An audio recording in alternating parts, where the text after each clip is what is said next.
For the upcoming right-hander, brake 30 meters later and ease off the pressure.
Good evening and welcome, ladies and gentlemen, to another round of exciting and epic racing action in the SimRacing International GT3 Championship Season 10, as brought to you on the premier sim racing platform available only on PC, known as iRacing, and proudly sponsored by both Trophy.ai and SimCoach. It is time for round number 9, penultimate round of the season, but there is a big question lying in wait today as we conclude our run of rounds in the US of A. Could we see our Drivers' Championships in Split B wrapped up today with both the Pro and Evo classes finally poised and the championship leaders of Stephen Codman and Steve Rubino respectively both on the precipice of potentially finishing things off with a round to spare? That is the big question, and we are going to try and find an answer to it over the course of 60 minutes of absolutely fantastic racing here at a circuit that has withstood the test of time when it comes to motor sporting history. Indeed, Road America, one of the oldest circuits in the US of A, if not in the world, having opened in 1955, it is a unique circuit in being one of a very few number in this modern era that has gone absolutely unchanged in terms of its layout since its very opening. Indeed, that's right, the 4.04 mile course you see here today is the exact layout with which it opened in 1955, and also unique to this circuit compared to many others around the globe is that it's arguably the most accessible circuit for spectators around the world, in the fact that if you're not tuning on TV, if you're live from circuit side, you can find yourself pitching up anywhere in the grandstands or alternatively all the way around the circuit. There's plenty of banked viewing areas, and it really makes it a motor racing circuit that at the heart of it is all about enjoying the racing action. And that's before we come down to its corner complexes and its extended straights. Well, the aim of the game around here is to try and stay with the pack in front, or if not, try to break away as quickly as you can, because otherwise the slipstream, the heavy braking zones and the confines of the combinations of corners can bring everyone back together and create plenty of overtaking opportunities. But where are my manners? Allow me to welcome you to this live broadcast of Circuit Side as you tune in tonight on the SimRacing International YouTube channel. Indeed, you go to youtube.com and search for SRI or SimRacing International, and you can be tuning in there and catching all the racing action live from both Split A and Split B. Of course, Split A is in the very capable hands of none other than Darragh Thacker and Joe Glass. But meanwhile, going from the Elite and Premier class of Split A, you're joining me here today in Split B, and in the commentary booth you have myself. My name is Paul Walsh, also known as TX1 or Britain and Split, depending on what media you follow me on. Now we're bringing you all your racing action from Split B as it unfolds over the entirety of the season. And as we roar our way into this penultimate round, well, let's set the scene and talk a little bit about what is lying in wait tonight. Not just about our championship leaders, but also the further contentious items further down the championship standings and, of course, in the Teams Championship. So to recap then, we come into this round having just previously visited Sebring International Raceway, and on the 13th of November, in round number 8, what a round it was, because in the Pro class, it was a highly emotional round for Peter Duke, finally taking his first win of the season and only his second podium of the season. After heartbreak after heartbreak for the DC Motorsport driver, he took victory in the end despite the intense efforts from Nick Stubbe, and well, we had a post-round interview with Peter Duke, and many of you will recall the fact his emotions absolutely were running so high, and it was one of the best moments that we have seen all season long. A driver who has had setback after setback finally breaking through and taking that maiden win of the season. Meanwhile, in the Evo class, it was a microphone drop from Steve Rubino. Everybody was asking, can he hold on at the front of the championship? Can he bring it home? And after multiple rounds, we looked to be off pace. Suddenly, he absolutely devastated the competition with a 6th place in qualifying overall, the best part of 16 places ahead of anybody else in class in qualifying, and in the race he didn't have to worry about the threat of Evo drivers behind him. He spent most of the race just enjoying the company of the pros, and in the end it meant for Steve Rubino it was a win that's reasserted his position right at the top. But there were battles up and down the field at Sebring, and we're expecting that to continue today as we hit the 20th of November with Road America. And after today, of course, in a week's time we make our way to Japan across the Pacific Ocean for round 10 of 10, and we bring the curtain down in Japan at the Suzuka International Racing Courses Grand Prix circuit. Indeed, save the date because it's going to be a thriller even if our championship contenders have become elected come the end of tonight.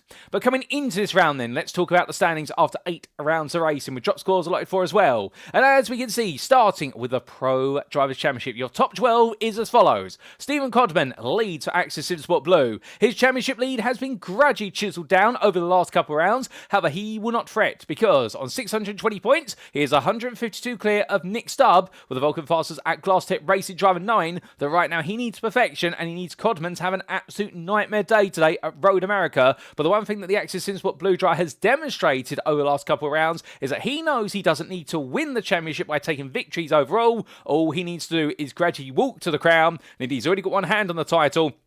And it's going to require a huge upset tonight to prevent him from being able to be crowned champion-elect with a round to spare. So then the big question becomes, what about second? What about third? What about fourth? And what about fifth? Well, second place, it seems to be going the way of Nick Stubbe. The Vulcan Fasters at Glass Tech Racing Drive really has been the fastest of the drivers over the course of the mid-portion of the season on average. However, a shaky run of form recently, particularly with that major DNF at the Circuit of the Americas, and the fact he wasn't quite able to find a way back past Peter Duke at Sebring last time out, means that right now, that second place is looking slightly vulnerable, because in third, yet to score a podium this season, but demonstrating consistency is an art of its own, Jared Love there in third place of DC Motorsport at 384 points is fancying his chances at second place. There's only one thing he's got to worry about, however. He's got a lot of competition coming up quickly from behind. And Phoenix Racing Green's Robin Milton is one of many a name, who did qualify very well last time out at Sebring, but race pace was to be desired in the Acura NSX Evo 22, and therefore he had to settle for 6th, and he falls a little bit further behind. However, he doesn't fall into the clutches quite yet of Menno Blown for SimRacing Team Lowlands, your double winner right at the start of the season, who's still wondering where did it all go wrong. Well, 20th place last time out at Sebring, not being a demonstration of what he's brought to the table so far, and indeed the Dutchman right now on 332 points, looking very vulnerable to the likes of Adam Baker for LS Racing, who is only 2 points behind. It's then a further 12 points to Vincent Loader, the man who took victory in round number 7 but was not on the grid last time out at Sebring, and the SimRacing Team Lowlands one driver, presuming he's back on the grid today, which I can confirm he is, he'll be looking to carry on winning ways. If not, it'll be Peter Duke who's trying to do the same, as he sits there now in 8th place of DC Motorsport and absolutely re-galvanised. Well, understanding the Mercedes AMG driver right now would love to have a shot at finishing the top 5 when the season is done and dusted. However, he's got Tim van den Ham only 46 points behind him for SimRacing Team Lowlands 1, and round of off your top 10, David Hutchison there for Axis Sport Blue in a round of racing at Sebring that was going so well until it wasn't, and he was relegated all the way for a potential top 5 finish all the way down to 21st place. With drivers outside the top 10 including in 11th place, Christopher Starswell there for Simcast Racing Team UK, finally fight his way through to an 8th place finish. Overall, once again, a brilliant effort from him in the BMW M4 Evo, and Liam Fraser there for Moonshiners Racing Club rounds off your top 12. A 10th place finish last time out, meaning he just holds on to 12th place at 192 points. But coming to the Evo class meanwhile, and your top 12 is thus. And what you can see, it's a similar complexion at the very top, albeit the gap is 100 points, not 152, but Steve Rubino is right there for Hobo Racing. And with 4 wins and 2 second places, a 4th place to the 7th, well, right now he is looking to be almost impenetrable with regards to his form. Nagi for iRacing continues to be the number 1 driver to chase him down. Indeed, 3 second places in a row. He really was second best, or the best of the rest, in the Evo class last time out, ahead of MJK Sim Racing's Denny Ploger, who sits 50 points behind and knows there's a little bit more work to do as he tries to fight his way back into second place. Now, do keep in mind that at this time, it is looking extremely close in the fight for third between Ploger, Rob Gregg, Stuart Rice, and also Andy Chell. And Calamara is not too far away. So therefore, there's going to be a bit of a balancing act here for the Dutchman from MJK Sim Racing the Ploger. Does he focus on consolidating third and chasing second down, or does he try to go all in versus Steve Rubino? And many would say it's the former, but I think his gut feeling is going to say it's the latter. But if he gives into that, then Rob Gregg may be able to get close to Moonshiners Racing Club, a podium finisher this season, and hasn't quite been able to find his way back onto the podium in the last couple of rounds, even though he's had podium pace, if not race winning pace, and right now we're wondering to see if he can make it a win this season. He's ahead of Stuart Rice, fellow Aston Martin driver there for Phoenix Racing Red, who is 28 points behind and also has been showing very ferocious form over the course of the mid-portion of the season. He's ahead of Andy Chell by 40 points for Quatermaster Motorsport, who you can never quite rule out, even if he had to do a lot of fuel saving at Sebring. That 6th place was hard grafted through the fact they had to improvise a strategy, with the car being under fuel by quite a significant margin at the start of the race. Calamara, meanwhile, he'll be wondering where the fuel for his championship fight has gone, because after the ecstatic set of results in rounds 5 and 6, which culminated in that very important win in round number 6, well, the LS Racing driver has yet to refine that form, and he falls to 7th place. He's 52 points ahead of Gareth Newton, who has had back-to-back 8th place finishes, and the GPX Sport Vertex driver, meanwhile, is closely being followed by Dave Collier for DC Motorsport, who is again finding his feet after a brilliant start to the season, and he's trying to re-engage that form as quickly as he can. Paul Maffey rounds off your top 10 there for Phoenix Racing Red, ahead of Martin Brandon by only 4 points at this time, with Brandon having some very good performances in the mid-portion of the season, albeit last time out at Sebring, I think he felt as though he'd left a lot on the table. And the same could be said for Matt Stace there, who on 256 points completes your top 12 for Flatline Racing. As for the Teams Championship, meanwhile, well, the complexion here is very intriguing because Vulcan Motorsports Gold, they are gradually inching away towards the crown. They're maintaining their lead despite the fact that last round they had some quite mixed results at Sebring, and therefore their advantage standing the test of time of 204 points, whereas Axis Sport Blue, who also had mixed results of their own, and therefore they haven't been able to catch up as much as they would like. However, what has caught up to them is the fact that Phoenix Racing Red now are only 46 points adrift, and the team have leapt from 4th to 3rd and are now really riding a major wave of momentum. In 4th place is Vulcan Fasters by Glass Tech Racing, where they've moved from 5th to 4th, and they've had an absolutely brilliant run of form in recent rounds, and they'll be hoping this momentum continues, and it could lead to a very tantalising conclusion to the Team's Championship, with Simcoach in 5th place there, moving from 6th to 5th, and they continue their late trend of performances, which we saw last time out in Season 9, of course, where they gradually moved their way forward as the season went on, and they're doing it once again. But from their 996 points, we then do come to the 948 points of MJK Sim Racing, and they sitting 7th, or sitting 6th at the moment, have moved from 7th, I should say, and they've just crept ahead of Phoenix Racing Blue. But speaking of Phoenix Racing Blue, what a nightmare round on that Sebring. Very few points scored, and that round has put a huge curveball in their championship aspirations, having fallen from 3rd to 7th, and that shows you how tight the competition is as well. And that tightness does not go away when you consider that DC Motorsport are only 8 points behind there, with the result in particular of Peter Jute last time out giving them a huge injection of points and moving them into 8th and enabling them right now to consider chasing down a top 5 finish. Vulcan Motorsports Red, they fall to 9th for 912 points, and either their difficulties continue, can they get themselves back together, or will they fall out of the top 10 today? With Moonshiners Racing Club, they're completing your top 10 on 878 points, and GPX SimSport Vertex have fallen to 11th for the first time this season, and on 858 points, only 20 behind, and they seem to be a prime candidate to get back into the top 10, and it could be a fight between Vulcan Motorsports Red, Moonshiners Racing Club, and GPX SimSport Vertex to see who your final top 10 finishers are for the season, with a sizable best part of 70-point gap to the remainder of the field outside the top 11. But coming on to our circuit for today then, let's talk a little bit about the Road America full layout. As we can see, 4.04 miles in length or 6.51 kilometers. This circuit located in the village of Elkhart Lake in Sheboygan County of the US state of Wisconsin. Indeed, it is arguably a countryside classic, situated right in the midst, fields of greenery and also plenty of woodland around it. It is a circuit that can be very quickly to be considered arguably a circuit that absolutely roars to the sound of both nature and also the natural roar of engine and machinery. 14 corners at its extremities, and this is a circuit, as you can see from the circuit map provided by iRacing.com. A big thank you to them for their circuit maps, which form part of the absolutely brilliant simulator package. It is a circuit which does see corner sequences condensed together and very long straight, bringing them together. And with those connectors, well, a two-dimensional image does not demonstrate the fact that there are multiple elevation changes over the entirety of the lap, which our drivers have to contend with, perhaps none more so than at turns 12 through to 14, where there's a very aggressive elevation change there, which can catch a driver out, and also at turn 5 through to turn 6. But a lap around here is full throttle for a best part of 70%, and it's heavy braking zones into many of these quarter complexes, and our drivers will need to find a balance between the need for speed and also being smart with their brakes. But as we get set then, ladies and gentlemen, that's enough introduction, enough scene setting. We're into the final 15 minutes of qualifying, and let's make our way back to circuit side. And as we do, who's currently the fastest out there, I hear you ask? Well, it does seem to be Robin Noel Brown.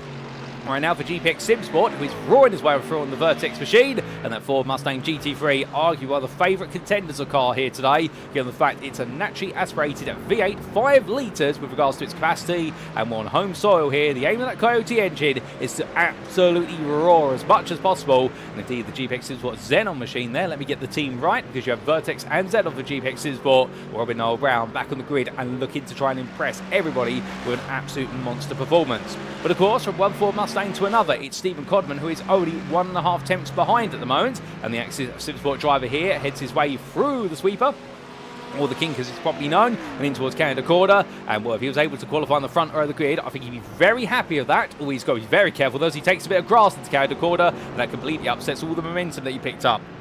And I suspect a bit of dirty off the back of the Porsche in front of him, that being the Porsche 992 GT3 machine of none other than, I do believe, from Moonshiners Racing Club. That is going to be the car of what is James Fraser there. Was a roar the way around, a little bit of dirt here, completely upsetting the car, and he has to get it back together there before he ended up going to the gravel. But did so very well, did Stephen Codman, and therefore able to make his way on down. And right now feels as though he's got the pace, he just needs to get the perfect lap to go to potentially swipe back into pole position. But that's your top two overall and in pro. Meanwhile, some of you may be wondering, what about Evo? Are we going to see another Steve Rubino classic here, given that Sebring right now definitely is going to be around to be remembered, and it will put him into the Hall of Fame in the GT3 Championship hosted by SimRacing International, given the fact that it's one of the biggest margins we have ever seen a driver take qualified pole position in the class and then go on to take class victory. And well, if you're wondering what Steve Rubino had to say after that race, with the fact that many of his Evo peers were saying that he should be promoted to pro immediately there, he left 3 simple words for everybody to digest. I like Sebring. That's right, ladies and gentlemen. That's what he said, and as a result, well, I think he fancies his chances here today. I suspect he likes Road America as well, and Road America as a circuit is loved by many a driver, and well, as he makes his way up the hill towards turn number 6, right now he's the fastest we've got Evo drivers.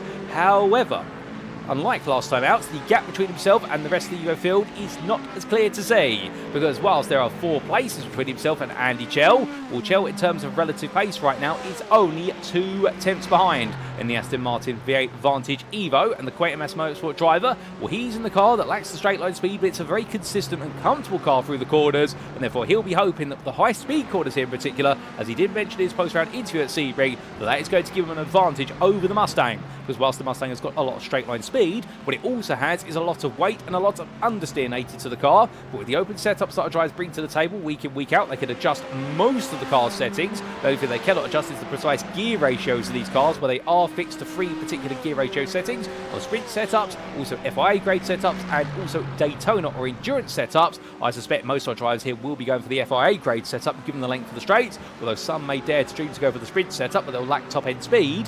But as we do see Chell making his way through turn number 1, he'll be feeling as though those high-speed corners are where the Aston Martin will be able to get some nice rotation and make up the deficit on the straight line speed of the Ford Mustang it's got to share the road with. But as our drivers continue on through, we take a look to the YouTube chat, and we do say hello to a good few of you there, including none other than Chantel Ploger, and I do believe that is the partner of none other than Denny Ploger. Speaking of Denny, here he is in the number 12. As the Porsche 992 GT3 driver makes way up the hill for MJK Sim Racing, and right now sat in 5th place in Evo qualifying, or 28th overall. He's right behind Callum Morrow in terms of lap time, a 10th between the two of them, and Morrow suddenly decides to go what is another 10th faster on a 203.675. Here he is in the racing Porsche, so right now it seems though Morrow's starting to find his momentum, whereas Ploger still needs to find a little bit more with 11 minutes plus a final lap left on the clock. But it's good to see both of them out there in the Porsches, and do not underestimate the Porsche. Some would say it's going to be a car that's going to struggle here today because the Porsche is focused very heavily around cornering ability and also braking ability. So it makes it a very good handling car, and you would imagine it would go very well at a circuit such as what would be none other than, say, Brands Hatch's Grand Prix circuit, All 30 Watkins Glen, with the amount of speed it can carry from corner to corner and how good it is on the brakes. However, the one thing this Porsche does have, with the ability to be so good on the brakes and in the corners, it can carry more apex speed, but also it can brake a little bit later compared to its counterparts. And that means you can essentially try to beat your rivals to the apex of the braking zone, or you can be much more daring with regards to dives. The only thing you are going to have to do in the Porsche is take a lot of the rear wing off the car in order to maximise its straight line speed, albeit our drivers will have a bit of an interesting balancing act here. Some will run a lot of rear wing to stabilise the rear end of the car, others will take the rear wing out of the car in order to give themselves even more straight line speed. But the Porsche drivers, they will find unless they turn that rear wing down as much as possible, they are going to struggle in the straight. So therefore that is going to be potentially a weakness to the Porsche drivers, is that they naturally have to make the rear ends of the cars even more unstable than they already are, whether it be rear engine, rear wheel drive, which is the standard aspect of the Porsche manufacturer from Germany. They always put the engine over the rear axle to put the centre of mass as far behind the car as possible in terms of where the driver sits relative to the centre of mass and where the engine is located, and that gives it absolutely brilliant native rotation into the corners, but it does mean that rear end is very likely to slide around. But as Morrow makes his way off through at turn number 40, looking very stable as he does so. Well, right now onto the timeline goes once again. He doesn't quite get this lap together as good as his previous one, but still he's going to have a few more opportunities here as he comes across that timeline. And as he does so, what was that lap? It was a 204.372, so I suspect a bit of a preparation lap before he gets to go once again. But as we do say hello there to none other than what is Enkatek. I believe that's how we do say your name, and I do apologise if not, and I hope you're doing well, good sir or madam. We also say hello to Stephen Wilkinson there, who asks the classic question, and you know what the answer is going to be yes. Can I get live timing? Indeed, if you want to stay in tune with all the live timing for today's round, ladies and gentlemen, all you need to do is use that link that's been provided in the YouTube chat, and you'll get access to a little bit more data compared to what you see on screen here. You'll be able to see all the lap times from drivers over their previous lap and their fastest laps. You'll also be able to see sector times and also speeds, I do believe, and that may give you a little bit more data, particularly if you're perhaps on the pit wall for a team or trying to help out one of your drivers out there, or you just love a little bit more data and analytics. And indeed, who doesn't? And Stephen Wilkinson, of course, team principal and strategist for SimRacing Racing Team UK. We're looking forward to seeing what they are able to do today. As meanwhile, we look to Robert Norton, one of the drivers who end up in a few exchanges with the SimRacing Racing Team UK drivers last time out at Sebring. Indeed, there were a few incidents involving Norton and a couple other drivers, but then they were all sorted and everyone's forgiven one another, even with the steward's verdict. Now, in terms of stewarding, we have no penalties being applied here today in Split B. We do have some in Split A, but not in Split B. So nobody has a drive-through penalty that they have to serve, nor is there a qualifying ban in effect. They've all been relatively well behaved and have kept the licence points down this season, which is lovely to see. And as we do look to Matthew Hunter, one of our representatives from the Simcast team, well, he's down in 38th for the moment, 12th in the Evo class. I think he's wondering if there's a bit more pace out there, because right now this is not looking too promising. However, we do know that he is a very strong driver over race conditions compared to qualifying conditions, and it does seem as though a lot of drivers say it, to be fair, that qualifying is the bane of their racing ability. And the ability to switch on and deliver one lap, well, given the fact they have 60 minutes here in qualifying, as in a big 6-0 or an hour, you would imagine that weakness may be offset, but never quite so, because qualifying requires a very specific mentality compared to racing. Because in racing, the idea is that you can always make up time you lose at some point in the race. In qualifying, it's all about the one lap, and if you have a bad start to a lap, you can't really recover that time come the end of the lap because everyone's going for perfection on that lap. And conversely, if you have a great lap and then you make a mistake right at the end, it's just as bruising to your psychological nature because of the fact you suddenly start to convince yourself that you're not good enough to do a quick lap, and therefore you're not going to get anywhere in qualifying, and you're going to scupper your chances in the race. So qualifying really is difficult, and those who can put together some incredible one-off laps, well, they are really the gods of qualifying. There's no doubt about it. And speaking of those qualifying gods, well, right now Robin Noel Brown definitely proved himself to be a god of speed here at Road America, albeit he's yet to be able to match his previous time of what has been a 2:02.133 as he runs. Oh my goodness! And Robin Noel Brown there making his way very wide there at turn number 14. Well, almost getting it wrong, carried all the speed, and that was looking to be a very quick lap. He was purple in sector 1, albeit his middle sectors were all similar to his previous best. Well, in there, that slight mistake put him half a second down on his previous best. I think we were looking at a 2:01 there if he got that together, but he's going to have to try it and go again. But meanwhile, speaking of a driver who goes again onto a lap, it's Mark Johnson as we jump aboard for a flying lap with the Axis Supersport driver. So down to turn 1 he goes, using the cones on his left-hand side and trail braking there at the 125-metre mark. Down to third gear, back to full throttle immediately. The same now coming down towards turn number 3 as he gets ready to brake. Looks to his left-hand side, braking 150 metres from quarter apex. Nice early apex, mount the curb, let it rotate the car, and now feed the throttle in. And for a second, it's all the way back up to 6th. He gets a brief breather now as he makes his way down towards turn number 5. But as he does so here, he'll just point the car on a straight line, given the curvature of this straight. He'll want to try and connect the dots together and minimise the length of the road. Looks to his right-hand side for his braking zone and brakes at the number 2 board, approximately 100 metres from the corner's starting point. Down to first gear, rotates through, and now stamps the throttle down up to second and up the hill. Into the tighter section of corners, braking at the Corvette bridge, into turn 6. An unsighted apex, he makes way in second gear. Now over to the left-hand side, and a quick dab of the brakes here in third gear to get the nose to pitch forward. And then through turn 7, a very fast right-hander. And now down the hill into the very tricky braking zone of turn number 8. Brake 125 metres and quarter apex, down to second gear, let the car rolling, feed the throttle in, now into the carousel, coming in nice and early here, keep it tight, wait for it, wait a little bit longer, then see the apex curve at long last and feed the throttle in, and now flat out he goes into the kink. Let's listen to this. Full flat-out commitment there from the V8 powered driver as he makes his way now down towards Canada Corner. Into turn 12, he gets ready to go. And as he does so, looks to his left for his brake marker. Braking at 150 metres and quarter apex all the way down to second gear. Through the right, using all the runoff area there. Using the entirety of the road and a little bit of value-added tarmac. Now into turn 13, the uphill left-hander that gives way to a slight right-hand kink at the end of it. But as he gets that to go, a bump in the road. Into turn number 14, has to brake before it. Oh, as it unsettles the car. And as he holds third gear, out the final quarter he comes. It's been a very quick lap for Mark Johnson, but is it enough to beat his previous best, which was good enough for third? We'll have to wait and see as he heads across that timing line. It's a long run to the timing line. There he goes. He hits it, and he was 3.5 tenths down on overall pole, and he stays there, not quite able to match his previous best, unfortunately. It does seem as though track times are now starting to go away from the optimum best. But the fact that was a very quick lap, and he was a second off of his previous best, I do wonder whether the wind's changed direction, and perhaps it's slowing the machinery down on the longer straights. For me, or Robin Milton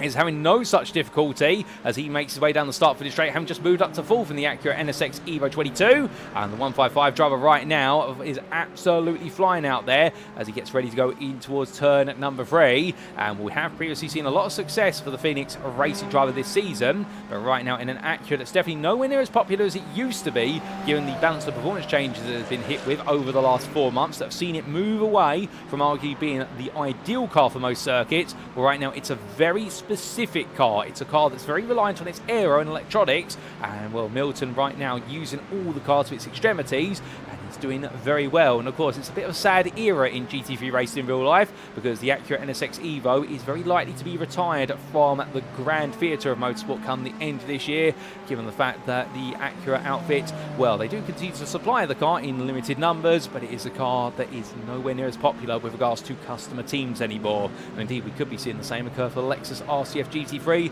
which is not on iRacing, at least at this time.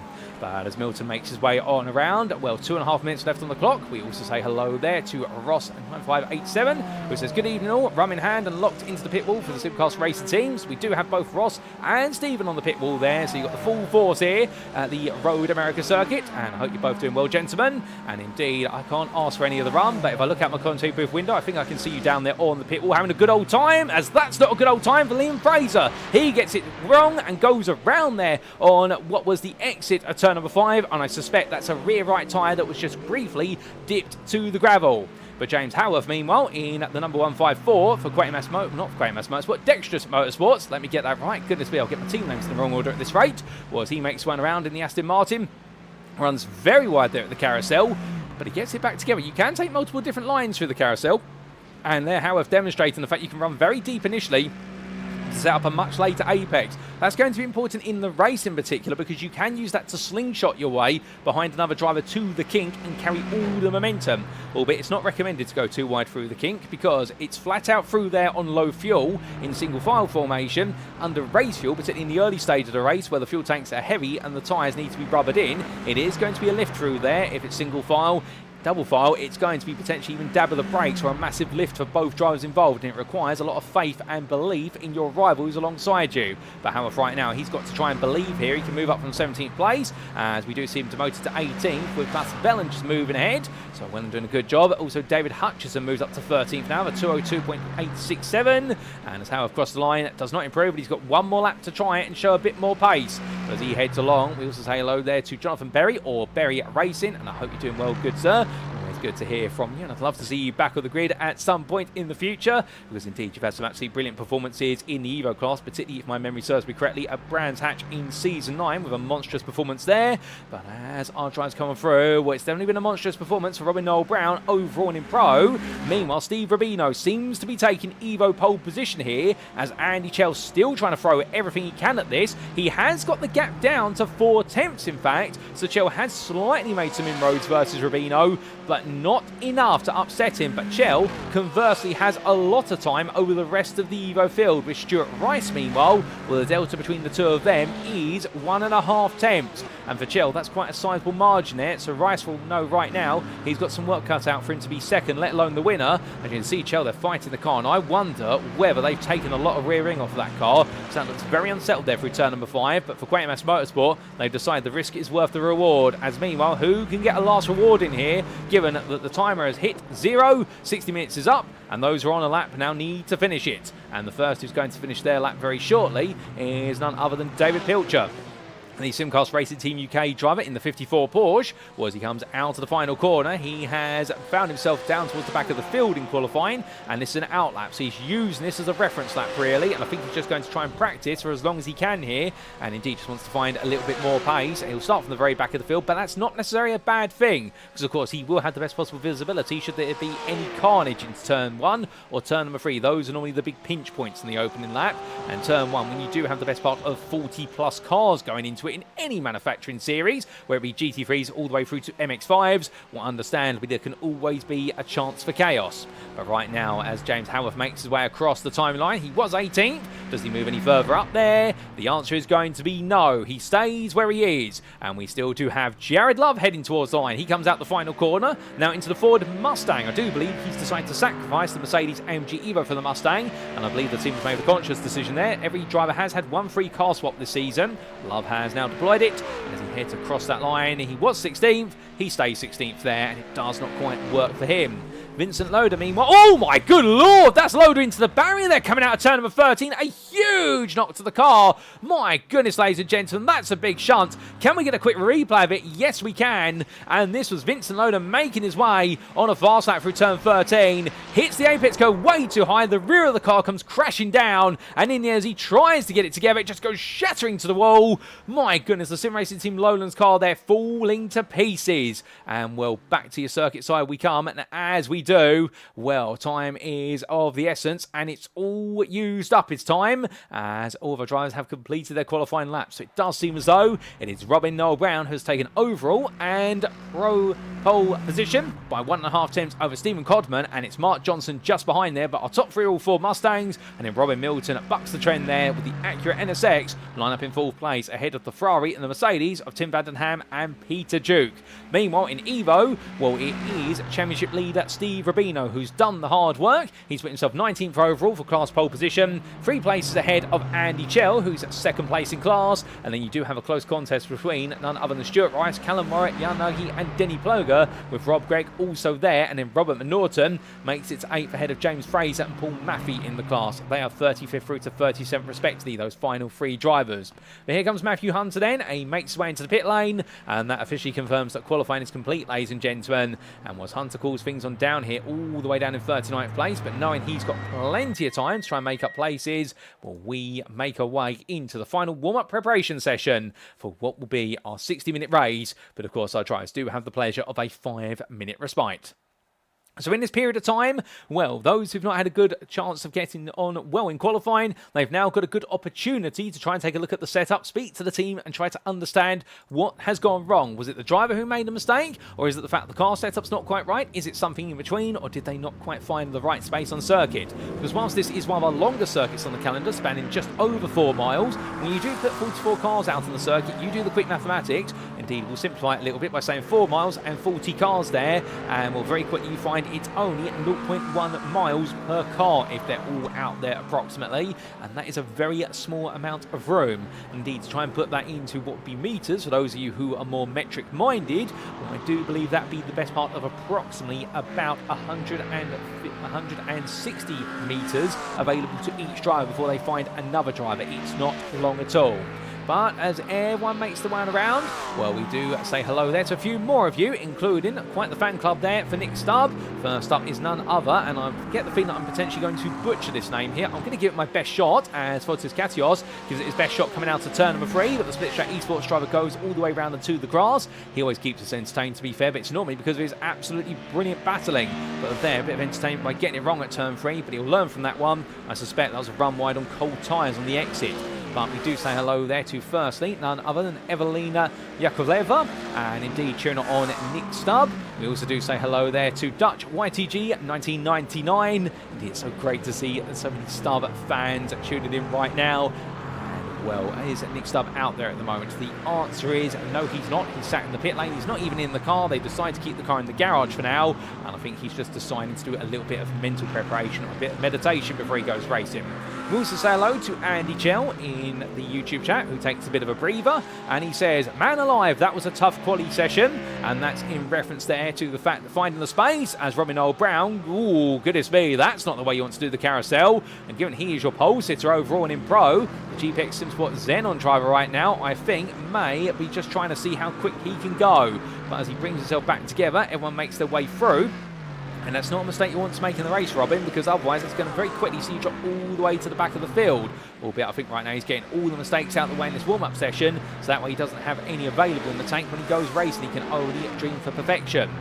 It's easier said than done as he now makes his way into that braking zone, and you'll notice there's an LS Racing Aston Martin behind him, and that is Adam Baker, who has decided to move away from the Porsche 992 to the Aston Martin V8 Vantage Evo for the final 2 rounds of the season. He declared it just before today, and very good to see him out there in the 191, a very lovely looking car with the livery there. And indeed, LS Racing, do they have one of the best liveries on the grid, with that lovely effect of the blue turquoise colour intermingling with the purple on the wing and the black intershades on the car? Well, do let us know what you think of the livery, ladies and gents, because there are so many brilliant liveries out here. It's very unfair to say that one is a favourite or one is the very best, and indeed I'm not allowed to play favourites here, but it's definitely up there as one of the big contenders for livery of the season, I would argue. And right now Adam Baker, I think, hoping that a switcher car is going to favour him. So he is very comfortable in his Porsche, but to be fair, he's gone to the Aston Martin here, just have a little bit more straight line speed, and also go with a car that's definitely going to work well here at Road America. At Suzuka, meanwhile, I do wonder whether he'll perhaps be regretting moving away from the Porsche,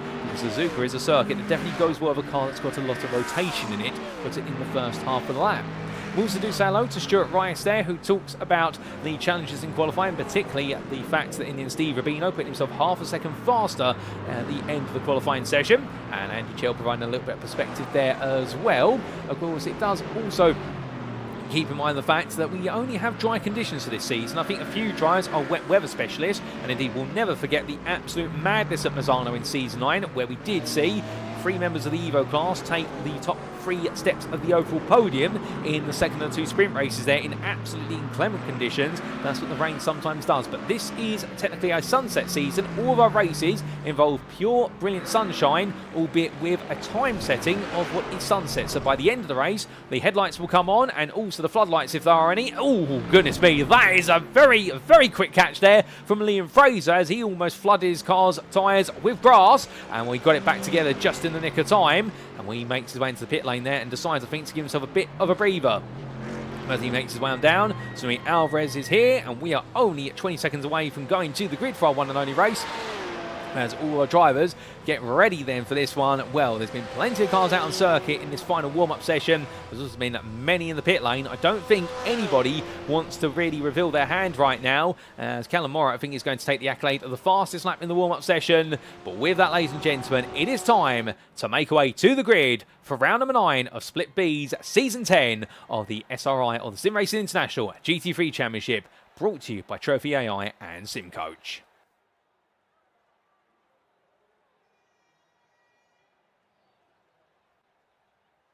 So on to the grid they go, and as they line up here for our 9th round of the season at the Road America Circuit in the US state of Wisconsin, we can see taking pole position in Split B overall in Pro, it is Robin Noel Brown for GPEX SimSport Xenon. He takes his first overall pole position of the season, and can he carve his way away to victory? If he cannot, Stephen Codman, championship leader and champion-elect almost, should he score enough points and his rivals do not absolutely overhaul him, he starts in second for Axis SimSports Red. Behind them on row number 2, it is Mark Johnson there, his teammate, who does a brilliant job in qualifying and will act as rear gunner surely today, and perhaps even a chance to take the win for himself. He's ahead of Robin Milton, and in the end it only came down to what was 15 thousandths between the two of them, with the Phoenix Racing Green driver there demonstrating you don't always need straight line speed to put your car right at the front of the field. Tim van den Ham in the fast Ferrari starts in 5th place for SimRacing team at Lowlands 1, ahead of Peter Jute for DC Motorsport. Indeed, last round winner there in 6th place. Can he make some magic happen once again, his Mercedes AMG Evo? Indeed, do not count him out. I think he's hunting a podium as a minimum here today. Vincent Loader starts 7th for SimRacing team at Lowlands 1, looking quick as the Dutchman, but right now he needs to lead a little bit quicker, because otherwise he may find himself under pressure, and fellow countryman of Nick Stubbe there for Vulcan Fasters by GlassTech, who starts in 8th today, his weakest qualifying performance of what has been the last couple of rounds, but still that goes to show you how tight this field is, when to start in 8th place you are 5.5 tenths off of the overall pole position at a power circuit. Renault Blome starts in 9th for SimRacing team Lowlands 2, head of Dean Sheesby for Moonshiners Racing Club, with Bloman in, sneaking his way into 9th, literally at the death of the qualifying session, given he was 20th for the most of it. Sheesby was just pipped to the post tonight, but he'll be happy with 10th, and behind the MRC 152 machine, it's the 125 of Robin Aston for GPEX SimSport Onyx. Then from him, it'll be Christoph Starsmore in 12th place for Simcast Racing Team at UK. A great qualifying performance for him once again, and he's making a habit of lining up on the 6th row of the grid. I think he's allergic to starting inside the top 10, or alternative way right now, he just can't find that final 10th of pace. Either way, he's ahead of David Hutchison for Axis SimSport Red, ahead of Moonshiners Racing Club's Liam Fraser, and then in 15th place, it's Mark DeRees there for Sim Racing Team Lowlands 2, who has a bit of a difficult qualifying session compared to more recent rounds, and therefore the Dutchman right now has got some work to do in the race. As has Jared Love, the Scotsman who starts 16th for DC Motorsport, and he in the end was only half a tenth ahead of Klaas Vellum for Phoenix Racing Green. Your top 18 is completed in all pro fashion, with James Howarth there for Dexterous Motorsport Zemex. And then in 19th place is your championship leader in the Evo class and potential champion-elect, depending on how results go after this race. It's Steve Rubino for Hobo Racing with an absolutely brilliant pole lap there in the class. He's just ahead of Adam Baker for LS Racing, who rounds off your top 20. And in 21st place, meanwhile, we do see just behind, it's none other than Chris Jennings for Axis SimSport Blue. He's in the company of Andy Chell for Quetmass Motorsport, your second of your Evo drivers. He's ahead of Robin Pownier for SimCoach and Jamie Bardwell, the privateer, who ended up a bit bruised and beaten in the race at Sebring and was involved in a number of the stewards' queries. But meanwhile, he sits ahead of Ross Young, the privateer, who starts 25th, and Stuart Rice is your third place starter in Evo, 26th on the overall grid for Phoenix Racing Red. Simon Clifton begins the day 27th in the Privateer 108 machine ahead of Callum Morrow, with the LS Racing driver right now fancying his chances to chase down Stuart Rice, but we know the Phoenix Racing Red Aston Martin driver is a ferocious defender at that, and behind the LS Racing Porsche will be Victor Van Ziest for MJK Sim Racing, and Jan Nagy for iRacing, who needs to finish as a runner-up today at least to keep his second place hopes in the championship alive, but the Swede starts in 5th in the class, and we're wondering just how he can do so. Denny Ploger lines up just behind him, the gap between the two of them a whole 10th for MJK Sim Racing, and completing row 16 in 32nd place, it is James Bostock for GPEX SimSport Onyx. On row at number 17, it's Rob Gregg for Moonshiners Racing Club and Fortis Katios for Split Track Esports, with Robert Norton there for Dexterous Motorsports Quamar, and James Fraser for Moonshiners Racing Club, making up your 18th row. Row number 19 goes to Paul Maffey for Phoenix Racing Red and Billy Brinkley for 9 Pegasus Panthera, with the two drivers separated by only half a tenth, and then close between them in qualifying for what was none other than, I do believe, 10th place in class. And then we do have in 39th place Matthew Hunter for Simcast Racing Team UK, head of Sunui Alvarez for 9 Pegasus Panthera, and then outside the top 42 more rows to go. Gareth Newton begins the day 41st for GPX SimSport Vertex, ahead of Matt Stace for Flatline Racing. Martin Brandon, the Privateer, lines up 43rd on this grid, and last but not least, in 44th place, it is David Pilcher for Simcast Racing Team UK, who'll be looking to move forward as the racing gets underway. So 44 cars here today, ladies and gentlemen, and very shortly, the natural countryside of Elkhart Lake is going to scream to the sound of GT3 machines. They will be taking flight much like the birds out the trees, but who is going to come away victorious here today? It's time to find out in round number 9 of the SimRacing International GT3 Championship Season 10 Split B.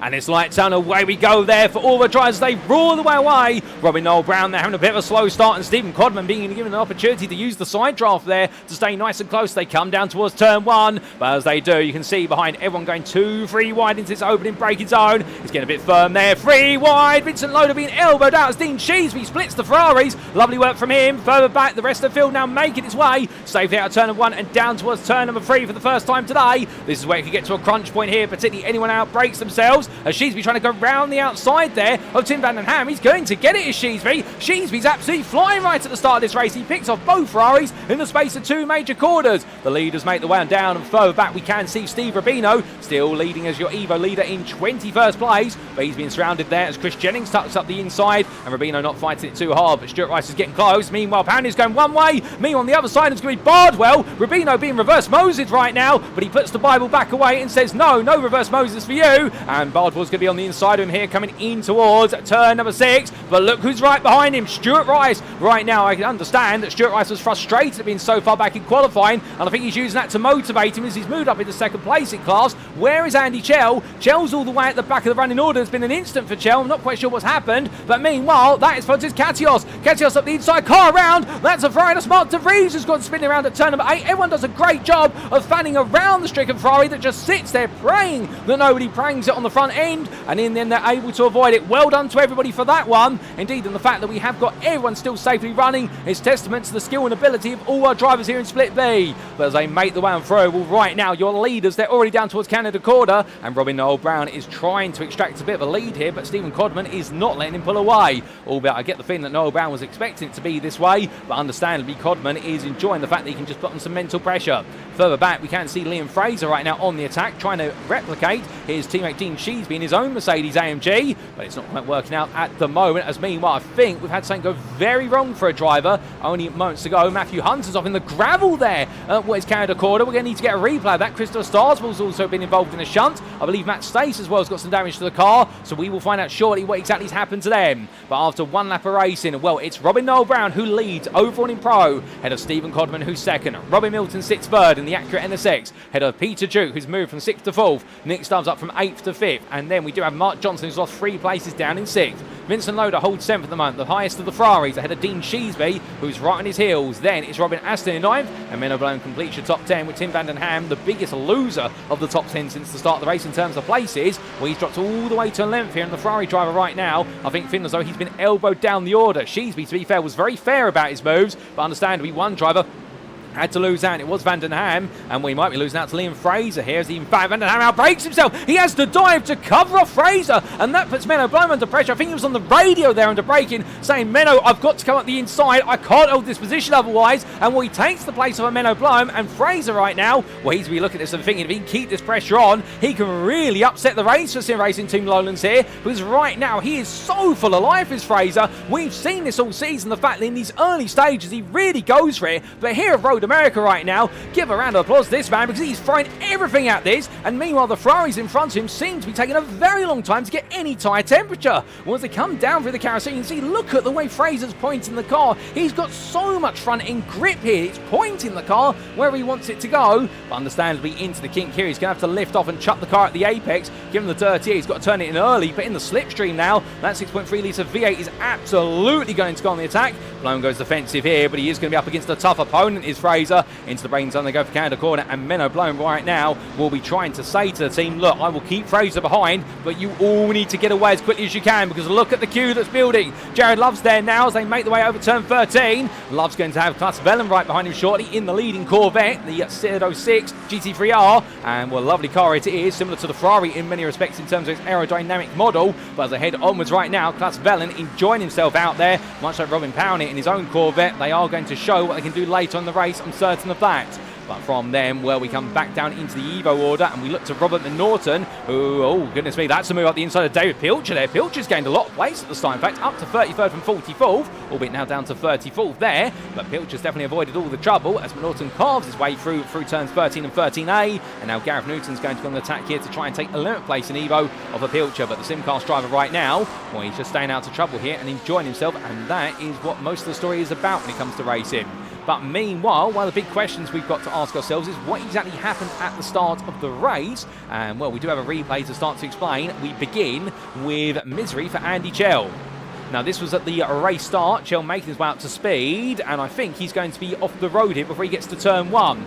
Who exactly was he? Oh, that's a big knock there. That was with Jamie Bardwell. So Chell, in the end, being knocked sideways into the braking zone there for turn number 1. Can we get on board with Bardwell? Will that explain what exactly happened? We might be able to. Let's watch and listen.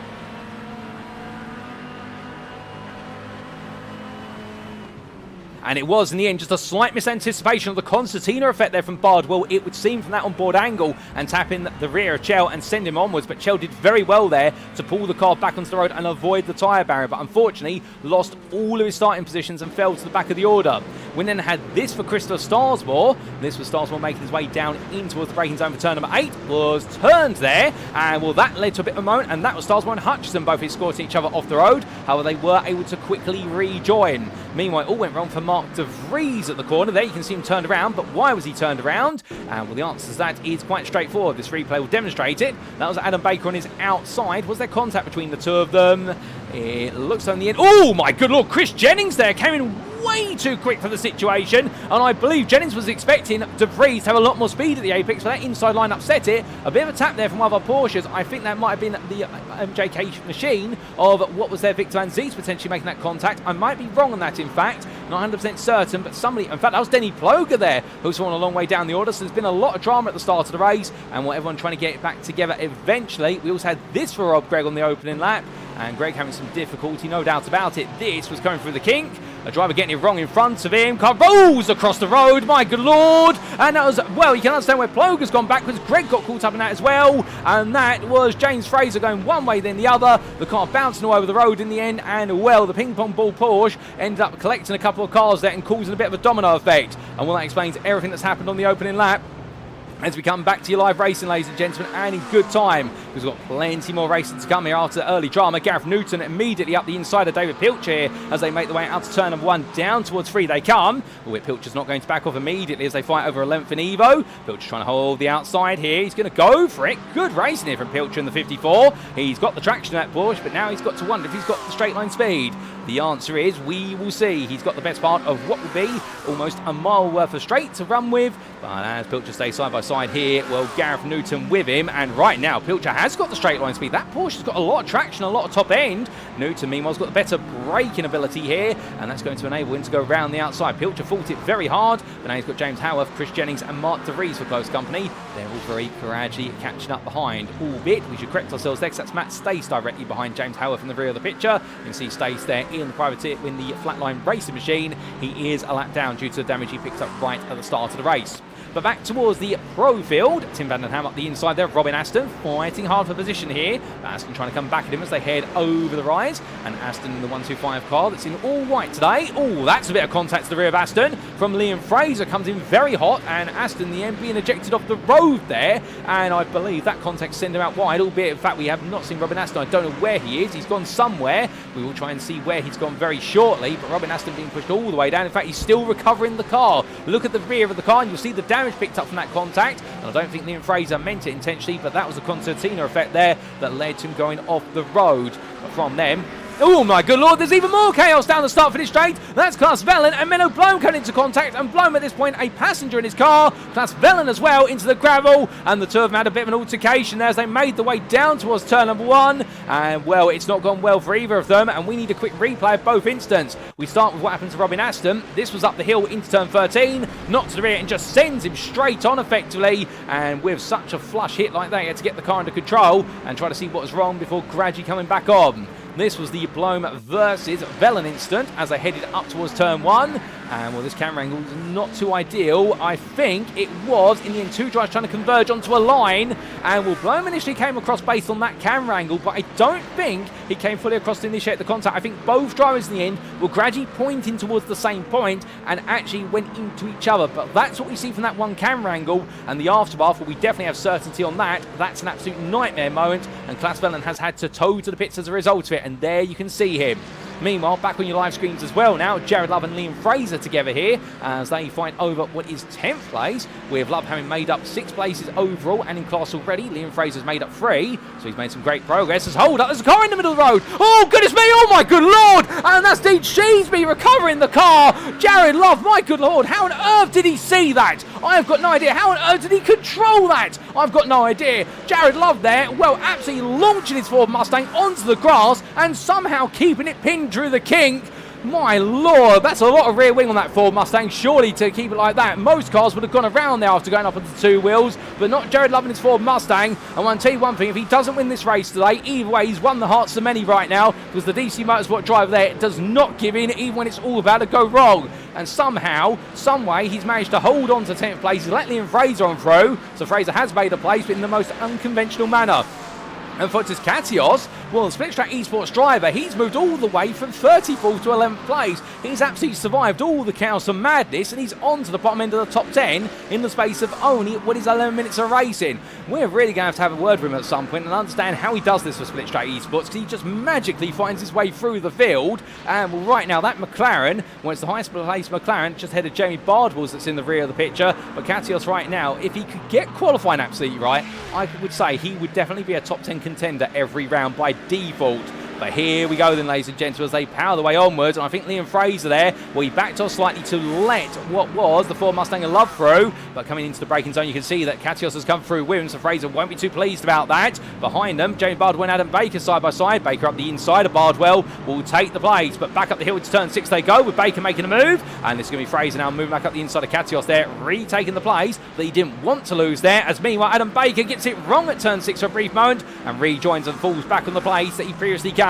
Jamie Bardwell returns to 12th place as they get it together. Meanwhile, Stuart Rice here fighting side by side with Simon Clifton. Currently second of the Evo drivers is Rice, doing a very good job here, having started in 3rd place in class. Whilst it went wrong for Andy, Joe inherited that 2nd place, but he hasn't given it in. As meanwhile, Victor Van Ziest there, very close to contact with David Hutchison, who came up behind him very closely. And through turn number 9 they come, and right now Hutchison's got a lot of pace in that Ford Mustang, but the problem is he's got it in the wrong places at the right time, and it means that right now all he's doing is find himself marshalled in behind as he runs out very wide out the carousel, brings it back on, and Billy Brinkley, who is your 3rd place Evo runner, and will credit where it's due to Brinkley. He started 11th in class, he's up to 3rd. He could be on course for his 1st podium of the season today in Evo if this carries on. However, Snui Alvarez and Jan Nagy are not too far behind. Speaking of those two, well, here they are as we see them coming down to Canada Corner once again. And Nagy right now only 4 tenths behind Alvarez as we jump on board here with the iRacing McLaren. So through turn number 13 he comes, and as he does, Nagy's not really had a very progressive race so far. He is still where he started in terms of class position. He's gained 6 places overall as he battles with understeer there in the McLaren. Goodness, you don't normally see that in a McLaren 720S. You normally see it want to oversteer in these medium speed corners, but somehow he's managed to get that car to really want to lean directly into the corner. I wonder whether they've decided to really sacrifice the rear end of the car just to make it a bit more stable through the likes of the kink, particularly as the fuel comes out the car. Well, he is going to have a driver on his inside here under braking. That is going to be none other than, I believe, the Porsche of what is, well, in fact, trying to understand, that's Callum Morrow, who's just unlapped himself from the iRacing driver. So Morrow right now on a bit of a recovery drive, but he's going to keep fighting his way through. As behind them, you do see what is Menno Blum, Rob Gregg, and Ross Young. And Ross Young in the fluorescent yellow BMW M4 Evo. The Pro Class driver here right now, 20th in class. And still keeping it together as he passes Rob Gregg. And Greg just wants to get a bit closer to the cars in front of him. Meanwhile, just behind him, it's side-by-side here between Martin Brandon and Simon Clifton. And that's going to be a big dive from Andy Chell there. And that is Chell on a mission, as unfortunately he doesn't have his teammate Mike Barber there to work with him today. But I'll tell you one thing, whether Mike's on the pit wall or not, Andy Chell right now is not letting that distract him from the fact that he's got a recovery drive to do, and he's up to 8th place and baying for 7th place here versus Martin Brandon. He's going to throw everything he can at it, and I think Simon Clifton was almost blindsided by Chell's enthusiasm. But to be fair, Chell pulled it off. And if it hadn't worked out, we would be saying that Chell's been a bit naughty, but in that situation, that definitely was all in on the poker table, and the gamble paid off there. And it's a big payout now because he can attack Martin Brandon with full pace here as he heads into the kink. As he makes his way up towards what will be the fast right-hander, we look to the class positions to see how everyone sits, because that's where the points will be scored at the end of the day. And you can see right now this Evo class has definitely been shaken around quite a bit. Well, a lot of your big names down the order, but hold the phone. Here's Chell up the inside, into the braking zone for Canada Bend. And as he does so, well, Brandon decides not to fight it too hard. And I think, understanding, Brandon's prioritising, knowing that he's up against a driver who is a lot quicker and has proven to be a lot quicker over the last 8 rounds. So is there really any value in fighting him versus there's greater value, understandably, in just working with him?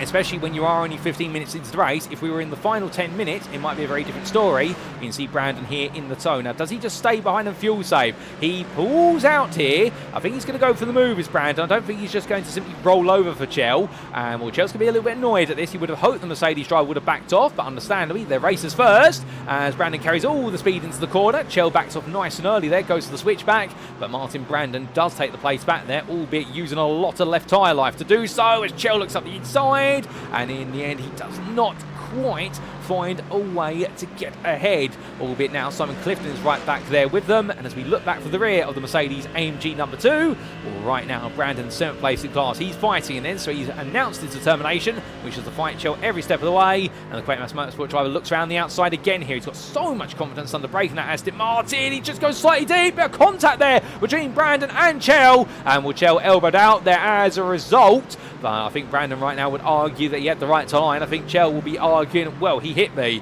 And as they come in towards turns 7 and 8 right now, that's going to put Simon Clifton between the pair again, and he'll act as a bit of a referee to calm them down for a brief moment.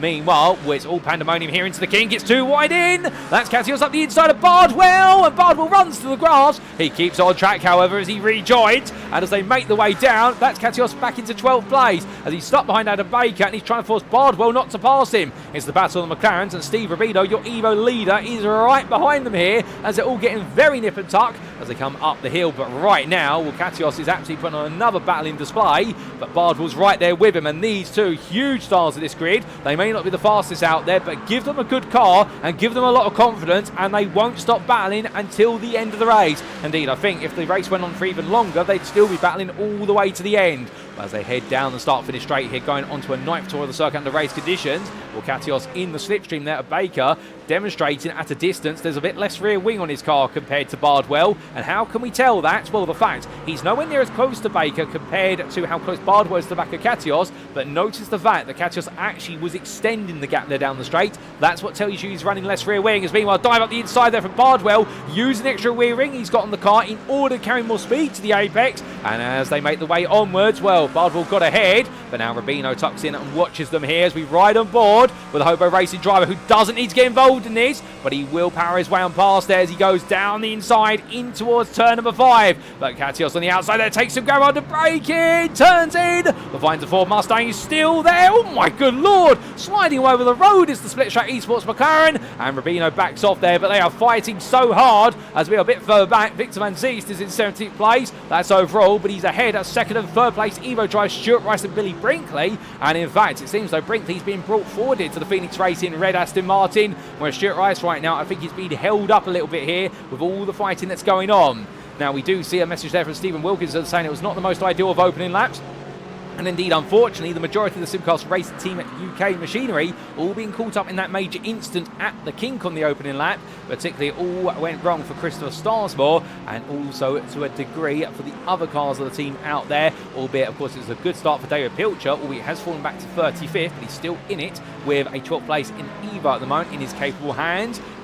Seeing what else comes of them as we go a little bit deeper into the race distance. But definitely a frustrating open lap for the Simcast team, and what can they do from this point onwards? That's the change that will confront them.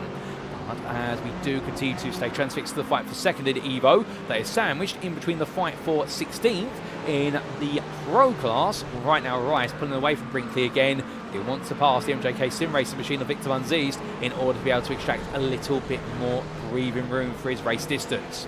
But to the front of the field, here's Robin Noel Brown as he heads down when it's the second long straight. Again, that gap in his hands, now at 1.6 seconds with a fastest lap of the race last time out for 202.44. Something tells me the GPX Sim Sport Xenon driver is now going all in here. He's decided, he's got the tyres up to temperature. We are starting to enter what is the undercut pit window as we come into the 20th minute of the race, and therefore now he wants to try and bolt away here. It will use more fuel, Stephen Codman there uses more tarmac than is permitted and find some grass, but the point being that Noel Brown right now has decided he can expend the fuel with the confidence he might be able to pull away, particularly if Codman makes more mistakes like that.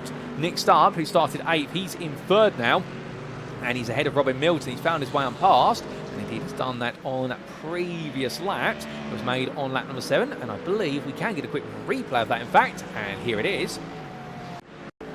This was the move for 3rd coming out of the carousel, and well, Milton in the end running wide, and that gave Stubbe the confidence to go up the inside into the kink.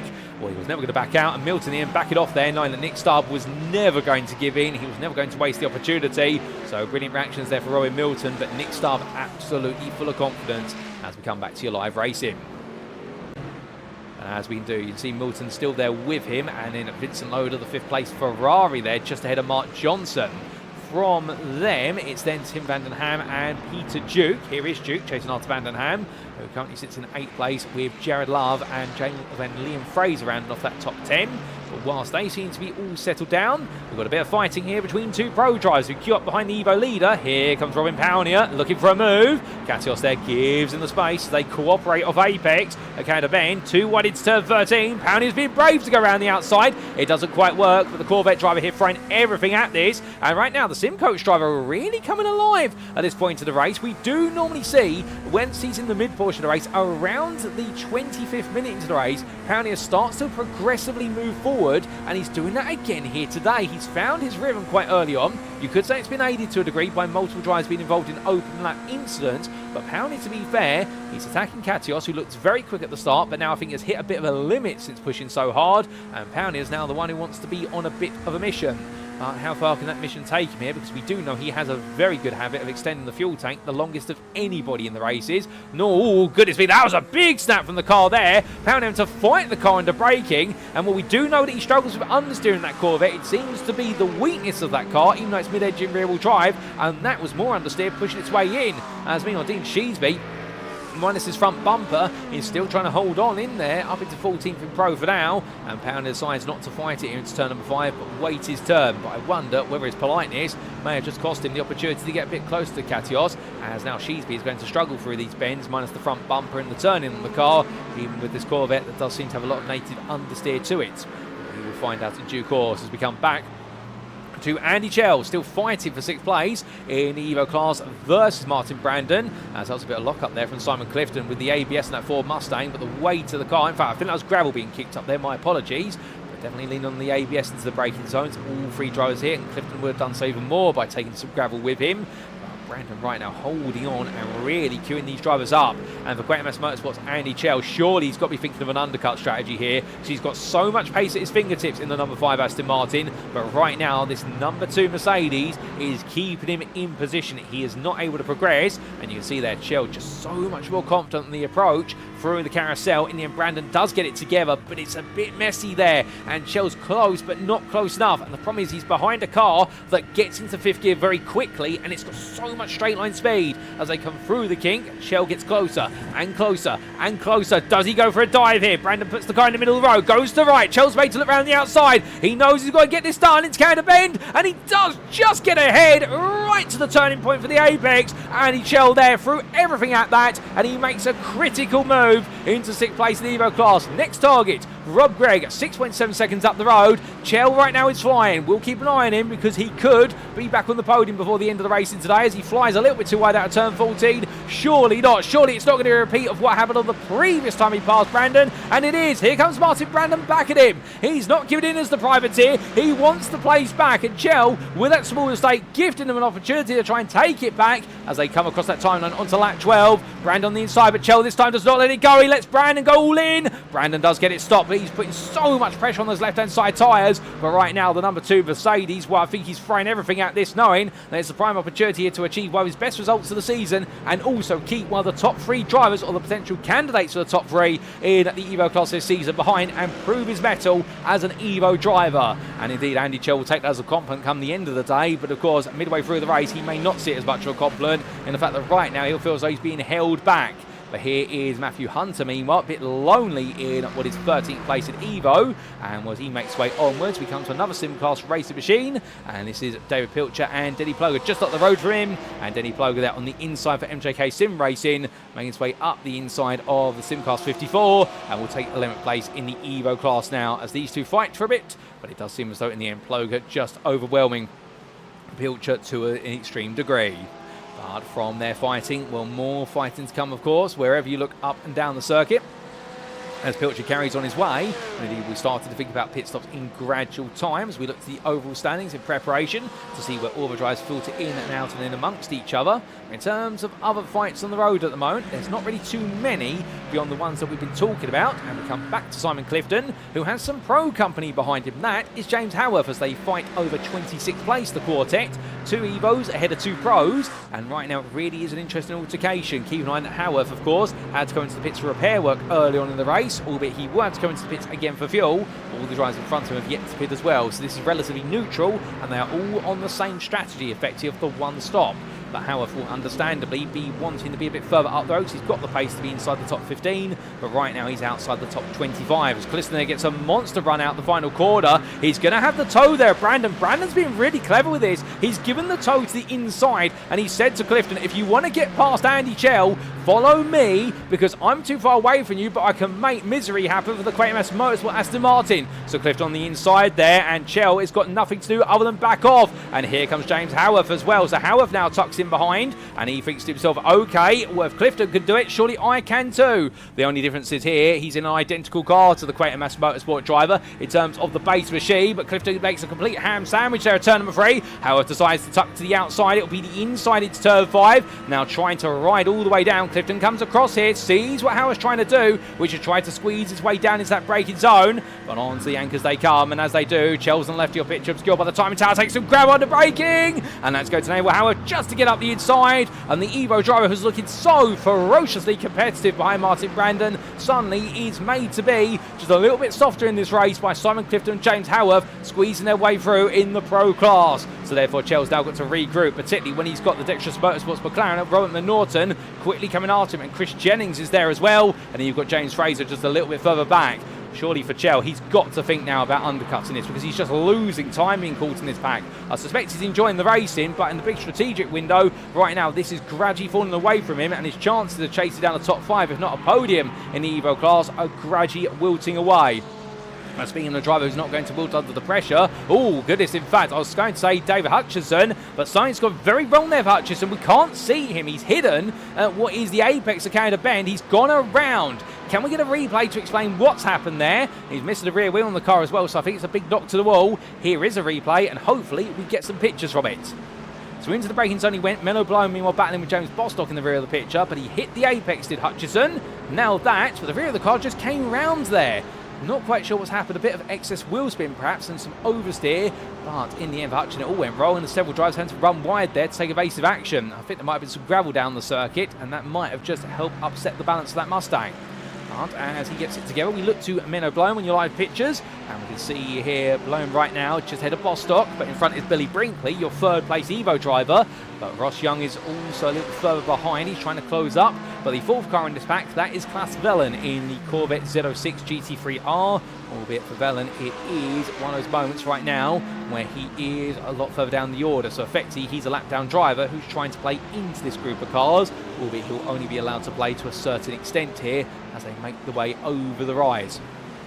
Coming in towards turn at number 6. Right now, Blown having to wait patiently here. He can't just force him over Billy Brinkley, who's definitely going to be quite quick in his Evo Porsche. And as they come on down right now, for Blown, it's an exercise in patience, where his patience is being put to the test with James Bostock right behind him here in the 166. They fight over 16th in Pro. They fight for plenty more. As meanwhile, we have a black flag for Jamie Bardwell, and that is for instant points. So he does now have a drive-through penalty that must be served when 3 laps are being awarded. And while he's currently in 12th, that's going to put him a long way down the order. Here comes Menno Blown up the inside of Brinkley, then into the King. Brinkley does not fight it. He lets it go, and with it, we can see Klaas Vellen there trying to unlap himself versus Bostock. He'll do so. Bostock having a bit of a nightmare run in towards turn number 11, but they come on down, and will Bostock being passed there. Brinkley also being passed by Vellen.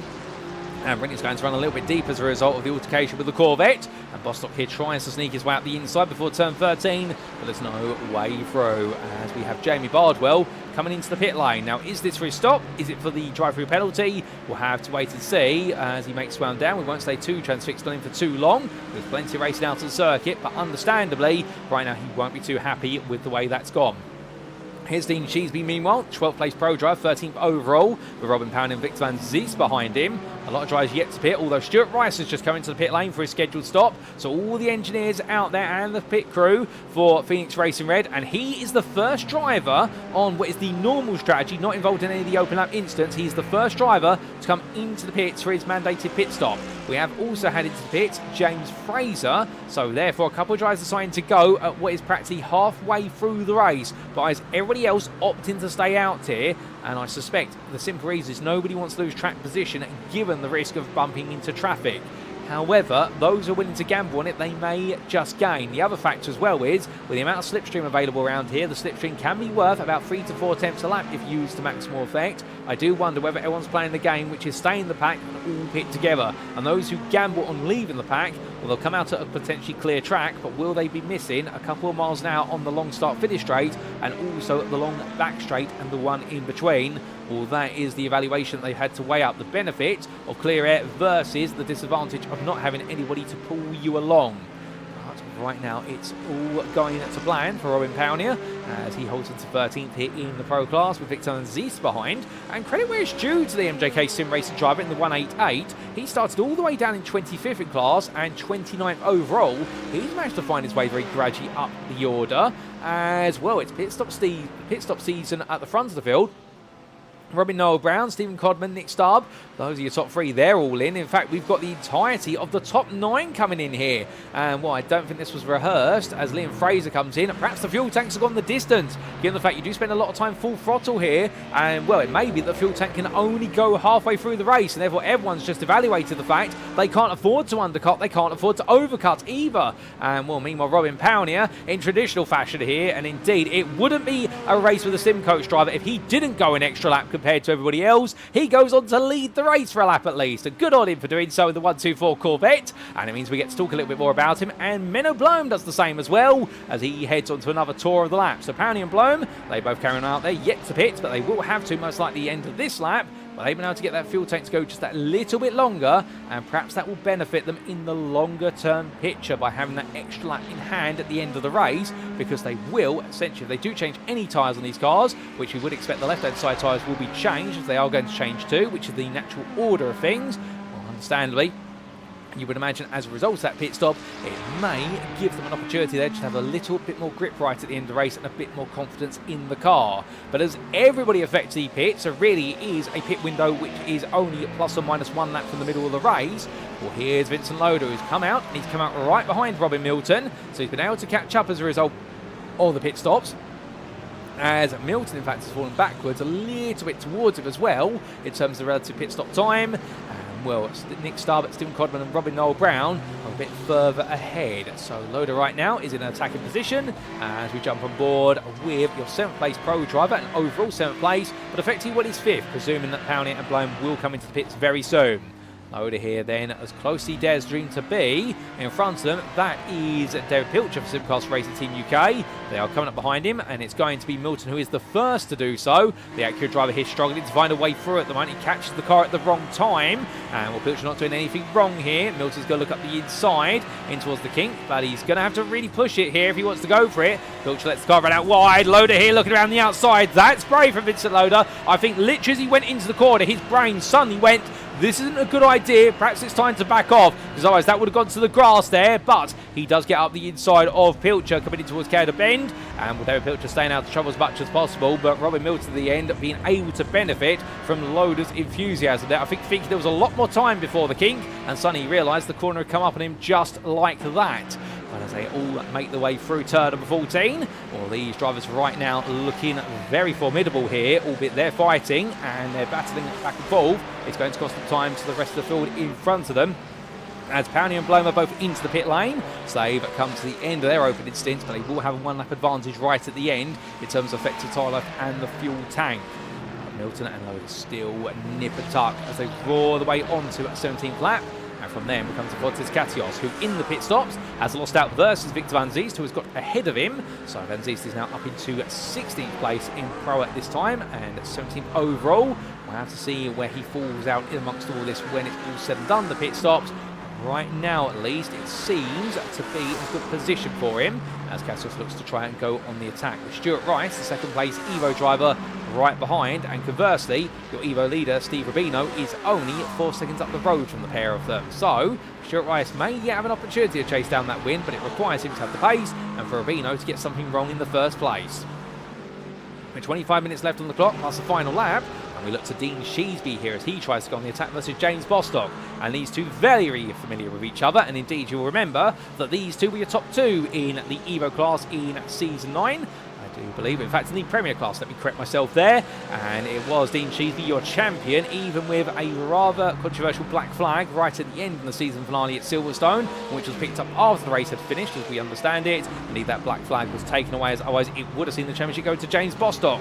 But Bostock there, well, defending on the outside. Sheesby a bit aggressive there on the break, and I think saying to his old rival, look, I'm still here, I'm here to play, and Bostock finding a little bit of a scrape on the front of the car, but in the end they're able to survive it, the pair of them. And Billy Brinkley, your 3rd place Evo driver right now, staying with them as he comes on down, but he'll be hoping they stop fighting and he can keep progressing, because he is only 5.5 seconds away from Stuart Rice, but in turn he's only 5 seconds ahead of Jan Nagy, who the iRacing driver has cleared his way into 4th place in the Evo class. With the way this has played out, it definitely has been a tough test of ability.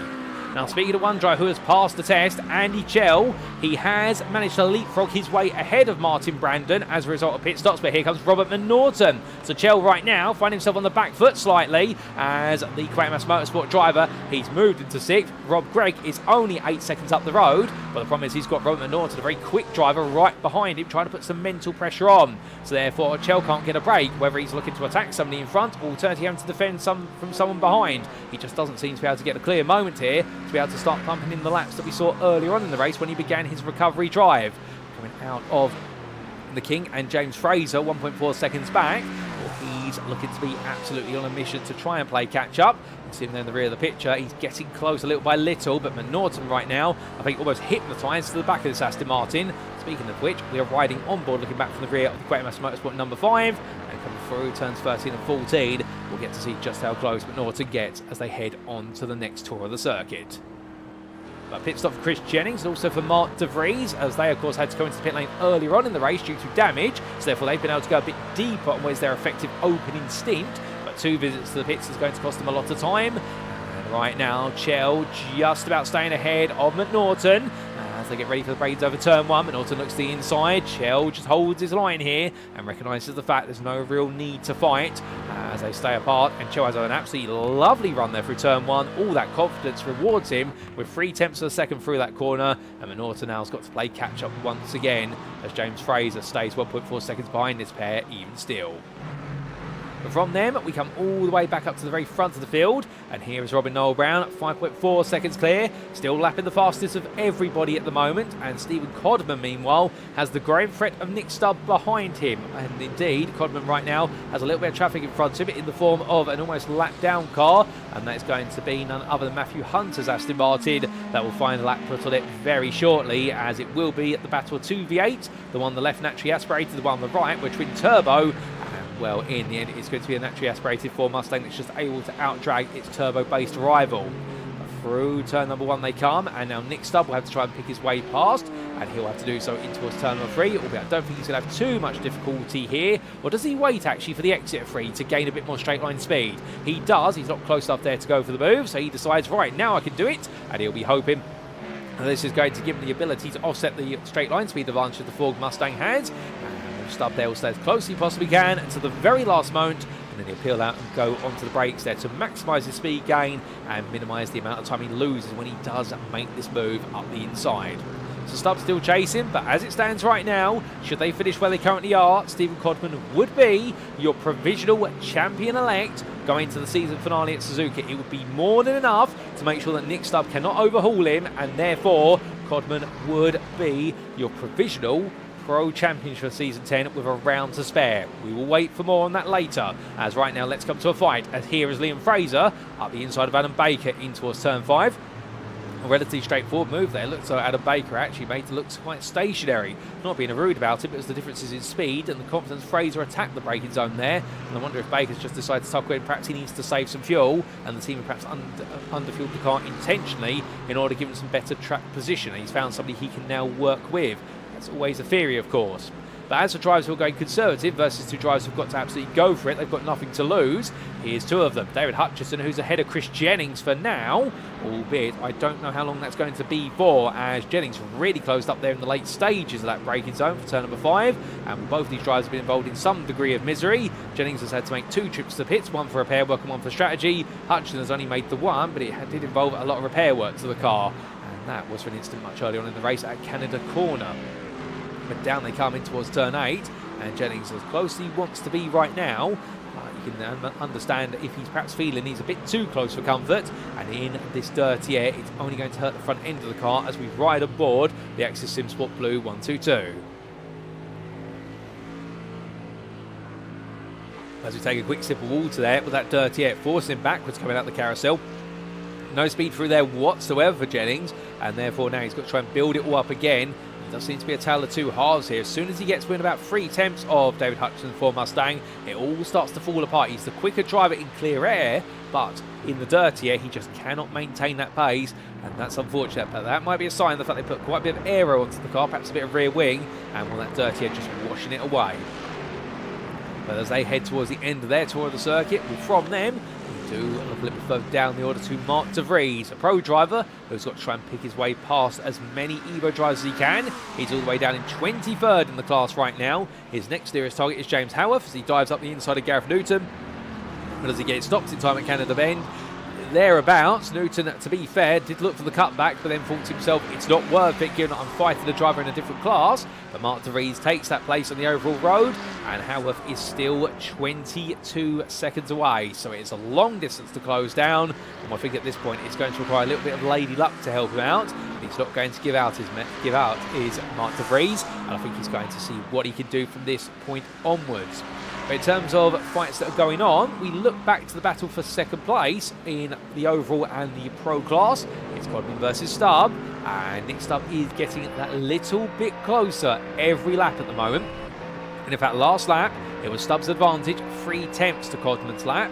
What will it be at the end of this one?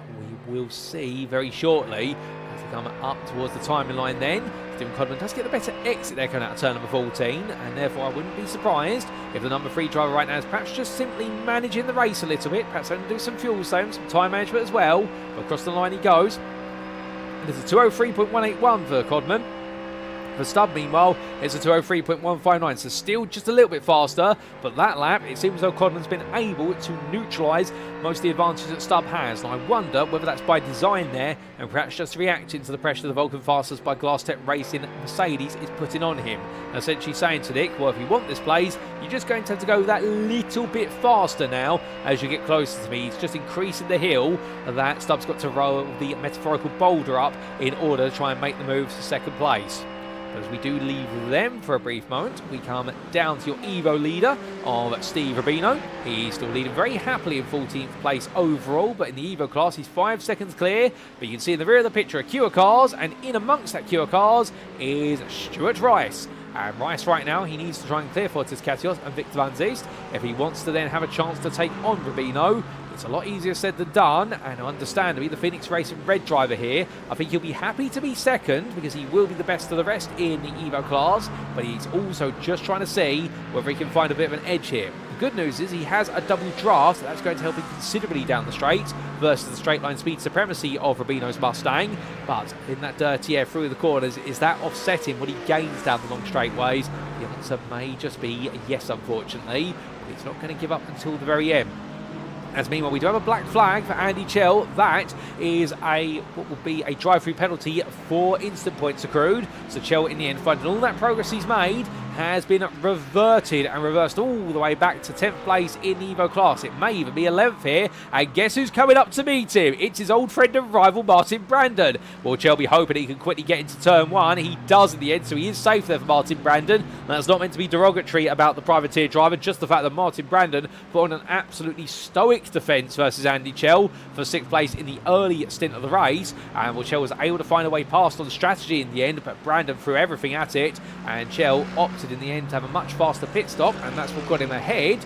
But unfortunately, since then, that penalty has cost him a lot of the places gained and has really swiped away his chances of a top 5 in the Evo class. It was looking quite possible at one point, of course, at the start of the race today. He looked on course at least for a second, if not a podium. And well, for Chell, ever since that overlap instant, it's all really come unstuck. But he's not given up. He's here to win, and he's going to take every point he can wherever possible. As he brings himself back together, Matthew Hunter as well has recently just let the leaders on go by. So therefore Hunter right now 13th place here at Evo Drives, 39th overall. Still enjoying his race. He's got Paul Maffey at 7 seconds behind him, and in front of him he is potentially chasing down Denny Ploger, who is 20 seconds up the road. So therefore for Hunter right now it's a bit of a lonely race, and quite a few drivers experiencing lonely races at this point, but this is where the concentration is at its most strained, because of course you've got nobody to really battle with, and instead all your focus on is delivering laps at Road America. As the sun is going down as well, it can very quickly become a bit of a hypnotic sequence, and you can be lulled into a bit of repetitiveness, and when you start going through the proverbial motions, that's when the mistakes start to happen, because you're not thinking anymore, you're not concentrating on what you're doing, you're just assuming you're doing it right every single time you take a corner, you take a braking zone, and you get back on the throttle. And well, falling into that hypnotic rhythm does end up normally leading to a few mistakes here and there, until that mistake either shakes you out of it or it shakes you out of your race. but coming back into the top 10. And here is Peter Duke. He's holding 7th, and he's chasing after what is Mark Johnson, albeit 7 seconds up the road is Johnson. In front of him, that's Paul Maffey, who backs off there coming out of the kink. And we can see here Tim van den Ham is trying to strike hard for 7th place as we ride on board with the Ferrari 296 driver. How close he is on the brakes. They're a lot more confident compared to Duke. But the problem is he's getting very close here as he tries to find a way around the outside. That's brave from Van den Ham. And that's more of a message trying to be sent there, which is he trying to get into Duke's head and say to him, am I going to cut to the inside? Am I coming around the outside? I don't know where I'm going to be. Do you know where I'm going to be? Of course, Van den Ham is not going to cause contact, but that's the closest you can legally get there before you put your nose into a place it doesn't belong at turn number 13. And right now the Dutchman constantly hounding and harassing Duke. But Duke, to be fair, he's seen it all. Real-life racer and also sim racer. And right now, all he needs to do is use all that knowledge and experience to keep Van den Ham right behind him as they make the way onto this next tour. And as you can see, Van den Ham in the Ferrari, a lot of speed through turn number 1. Duke in the end puts the car back in the middle of the road. And on the brakes, Van den Ham backs off there. Gets Duke to brake a little bit later. Seeing if he can now condition Duke to outbrake himself each and every time. And naturally keep outbraking himself to the point of understeering wide. Doesn't work that time. Duke has a better run off the corner, opens the gap back up to half a second, and Van den Ham now has to regroup and get ready to attack again. And it's constant back and forth here, and as much pressure as Van den Ham is putting on Duke, Duke in return is actually withstanding it and putting the pressure back on Van den Ham to find a more inventive way to make the move happen and to make it stick. Indeed, we're in a bit of a stalemate between these two, but that's what makes the racing so exciting when you've got two greats of the grid, both outthinking each other, both outpacing each other from certain corner sequences to certain straights, and all in all constantly up in the ante and trying to get one of them to make a mistake before the other does. As we leave them be on the exit turn 8 and in towards 9. Well, from them, we do look back up to the Stephen Codman versus Stubbe battle for 2nd place. And Nick Stubbe is still there. Codman right now would like to take the 2nd place. It would feel even that more sweeter. He was able to beat his main championship rival here today and lock in what would be that elected nature of his championship title. Heads up towards turn 14, it's going to be easier said than done because Stubbe does have a habit of getting close, putting some pressure on as they both run wide there, and Nick Stubbe in, oh my goodness, he runs all the way onto the gravel, into the bumps of the grass as well. That is not flat grass out there. He somehow brings it to the air, but not without shaking the suspension on the round. Well, remember what we were saying about a bit of hypnosis? Stubbe running wide there, that is what happens when you follow a car for too long and you're focusing so much on the car in front. You're essentially trying to mimic the behaviour of the car in front, but with a little bit more speed in order to catch up to it. Bidding in with Codman running wide, Nick Stubbe essentially went, okay, if Codman runs wide, I have to run wide as well. Not because he planned to, but that's because what his mind and his body suddenly said to him, you have to do this because Codman's doing it. And that's why he's dropped now a long way back, because he carried even more speed behind Codman and almost sent himself to the barrier there. Thankfully not so, but now he's got a 3 second, well in fact a 2 second gap to try and whittle on down, and Vincent Loader behind in the rear of the picture might have some growing confidence here. He may just have a chance here to finish on the podium if Stubbe makes any more mistakes, or he gets close enough to fight with Codman. But as we see Peter Duke still under pressure from Van den Ham, gap is 2/10, and it's staying like that down this stretch of road. And that shows you just how much speed that Mercedes has versus the Ferrari, but the Ferrari's so quick in the corners, and it does seem to have a bit more tyre life.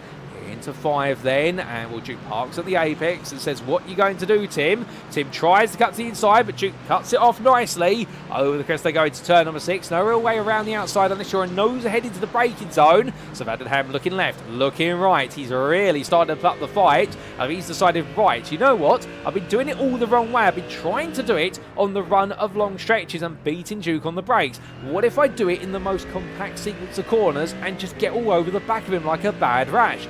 Well, Duke decides, well, if it's that narrow through here, all I've got to do is put my car in the right place at the right time, and you can't find your way past me. So therefore, they're both reacting to each other here, and it's about who's now going to think of the next best strategy as Duke continues to watch, but he's also got to make sure to nail each and every corner. And that's also one of the difficulties. He's got to have one eye on the front of the road, and meanwhile, he's got to have one eye on the road behind him. That is far from easy when you're doing speeds on average around here, the best part of what is in excess of 170 kilometers an hour on average for the lap. And as he comes up the hill and in towards turn 14, still in it right now is Duke, with Van den Ham watching and waiting, but leaving them for a brief moment. We look to Stuart Rice, who finds himself with a bit of a side-by-side scrap versus Victor Aziz coming out of the carousel. Aziz getting ahead, he's still been fighting quite hard, and Rubino has been gifted an extra 2 seconds of a gap as a result with the fighting that's going on. With Fontes Katios between the two. Some might be asking how exactly did Rice get ahead of Katios in the first place. Here's a replay to explain. So this was heading down the start-finish straight, and Rice going onto at lap number 23, had the speed, had the position, up the inside he went, and then Katios tried to outbrake him, but the Aston Martin driver was never going to let that go. And then we did have quite the duel between Rice and Van Ziest, and how did that play out?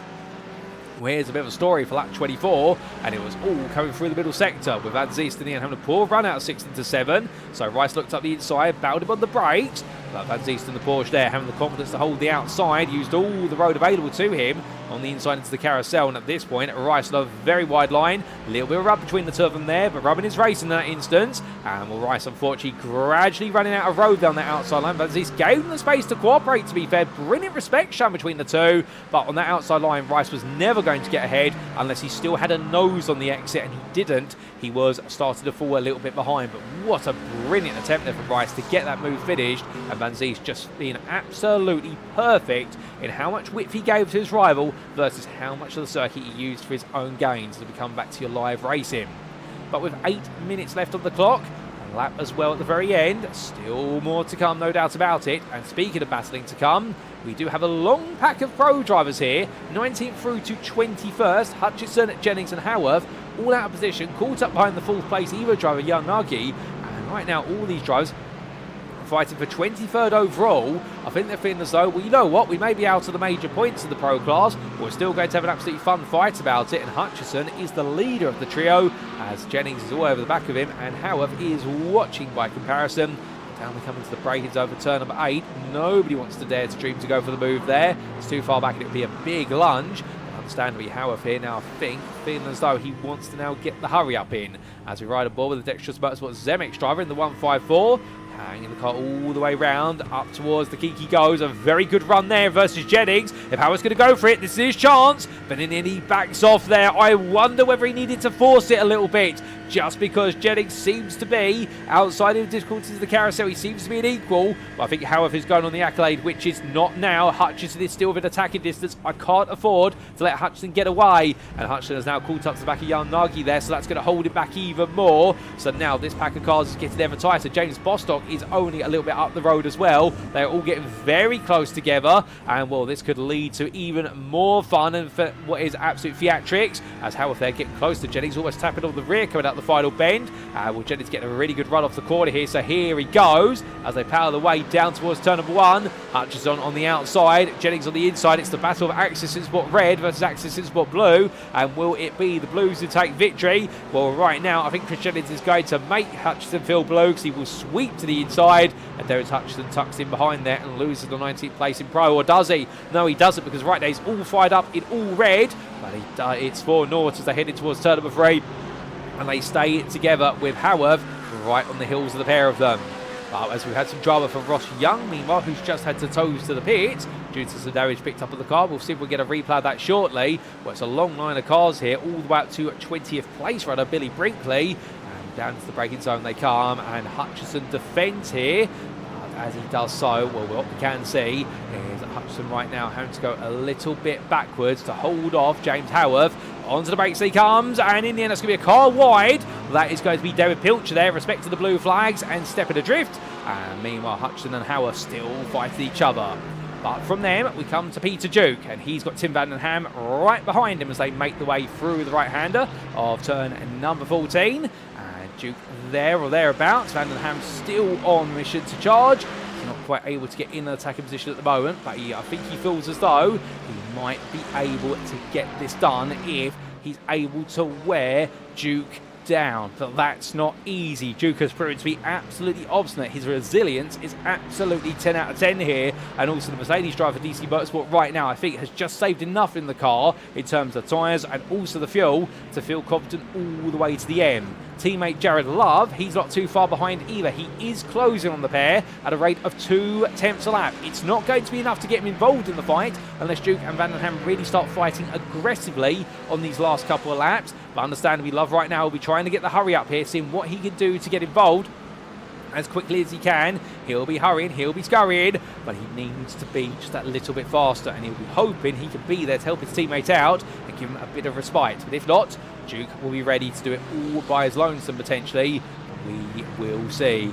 As Meanwhile, it's a yellow flag for Adam Baker for track limits at turn number 5. Here is the LS Racing Aston Martin. He had to burn that slow down, but he can burn it quite tactically through turns 6, 7 and 8. You don't lose too much time in burning it between these corners, and therefore we'll see that disappear very quickly by the time he gets to the carousel. In fact, there it goes, coming out to turn number 7 as quickly as that. It's not a very big slowdown he has to burn. But meanwhile, we've still got battling to burn here as Billy Brinkley keeps James Bostock, Jan Nagy, Chris Jennings, David Hutchinson and James Howarth behind him. But down they come towards the braking zone. You can see Jennings and Nagy swapping places here. Jennings up the inside. So Jan Nagy, who wanted that third place in the Evo class, he's now got 2 pros to pick his way past if he wants to get this done. So once again, all the progress he's making is suddenly being pulled back a little bit. And Brinkley at this moment, I think, will just be happy to be forcing that boys Bostock and Jennings to stay behind him. That's going to be his target to the end of the race. I don't think there's any other way he can really manufacture this at the moment. But Hutchinson and Howarth there in the rear of the picture, they're looking quite close together as well still, and nobody's able to make a move on each other right now. I think this is the game where the first try to make a mistake and then pandemonium will ensue unless anyone's going to be daring on the brakes. Speaking of which, here comes Jamie Bardwell coming out the carousel. This is versus Gene Sheesby for 16th in Pro. What is 18th overall? Side by side they go into the corner. And well, it's going to be Bardwell still there coming out the kick. Side by side the rear picture. That's Jennings and Bostock together as they come down towards Canada corner. And Jennings will get it done there on the corner exit. He's got brave. He goes all for broke. And it works out for Jennings. As we all did work out for Bardwell. But to be fair, the Mercedes AMG driver there just doing enough. And Bostock respected the fact that he was in a 2-wide situation at arguably the hardest corner, but it's a disqualification for Jamie Bardwell for this race, and that's due to hitting the instant point count, ladies and gents. So we've seen our first DQ from this race today, and Bardwell, who is going on so strong towards the end, despite the opening few laps really holding him back, well, it's gone wrong for him, and that's going to throw a lot of drivers up in place, and more points become available to the pros in this pack. Speaking of which, right now, Chris Jennings trying to make his way past Billy Brinkley on the inside here, lefty of picture down towards turn 1. And as he heads onto the brakes of his penultimate lap, well, right now he'll put Bostock behind Brinkley and he'll feel confident. But I think Billy Brinkley hasn't read the script here and says, hold up a second, who told you were going to use me as a bit of a stopgap? Well, in the end, Brinkley's not able to find a way back into turn number 3. And Hutchinson and Howarth are on the back right now. Everyone's slipstreaming off each other here. It is absolutely brilliant close race, and this may not be for the top 10 overall. It may not even be for the top 15. But they are putting an absolute spectacle here. And who are we to complain? As we look to the rear of this group, and here is the onboard with James Howarth, the Lexus Motorsports ZMX driver, looking to go up the inside, follows Hutchinson into the braking zone. Jan Nagy gave all the space there to let Hutchinson go, and in the end lets Howarth go as well. And I think there, Jan Nagy, by giving all that space, he resigns himself to what will be full place in the Evo class. But with that result, he will still be your second place driver in the Evo Championship with 1 round remaining, given the fact that Stuart Rice will finish ahead of him in second place, but otherwise all his rivals will finish behind, particularly Denny Ploger and also Rob Gregg. Rice will get a lot closer, but it won't be enough to put him under huge threat initially, and it will be Jan Nagy who has initiative going into the final round for the runner-up spot. But it's going to be interesting, particularly with the resurgence of Billy Brinkley here today, as now Bostock looks up the inside, Porsche here, and he can't find a way in. As they all coming down, here comes the big scrambles. Hutchinson and Bostock side by side. Howarth looking on the back of them. So it's a poor run from Bostock, understandably. He's going to defend to the inside into Canada Bend. And more Hutchinson in the end backs off there, knowing he hasn't got the outside grip to try and get the move done. But Bostock there gives it a lot of racing room, perhaps a bit too much. And as they come into 13, well, Bostock in the end defends it on the outside, just about keeps it on the road. So James Bostock here may not have the pace of the drivers behind him, but he's definitely got some absolutely brilliant defensive grace. And he's just holding on by a hair as they head on to their final lap of the race. But as they power their way down the start finish straight, while leaders are already heading up towards the king, is Robin Noel Brown. We will be coming back to them in very due course, because we have got a race finish to talk about. But here comes a move, one side then the other. It's Howarth looking to the inside, then back to the outside on what is Hutchinson. Well, he can't quite find it. He's going to back off there, as Hutchinson has a huge bit of snap oversteer there, coming out of turn number 1, tried to get the power down, rear of the car let go. However, now the inside into turn number 3, he needs an opportunity. Can he seize it? The answer is no. Hutchinson just outpowers him off the corner. But meanwhile, speaking of drivers outpowering each other, well, how about this for Robin Noel Brown? Took pole position today by 1.5 tenths. He's been absolutely faultless since the start, and as he makes way out the hill for GPX Simsport Xenon, it has been absolute dominance here for the Ford Mustang driver, and he is your winner today overall at Road America, and he takes that win by 5 seconds over Axis Simsport. Stephen Codman, who with that second place confirms himself as your provisional champion-elect for Season 10 in the Pro class, ahead of Nick Stubbe. The Vulcan Fastest Drive third place, with Vincent Loder and Robin Milton round off your top 5. Mark Johnson then took 6th, just ahead of Peter Duke, and Duke hold off Tim Van Den Ham for 7th place then, and an absolutely heroic drive there from the DC Motorsport driver. Jared Love finishes in 9th place ahead of Liam Fraser, who comes to the line in 10th.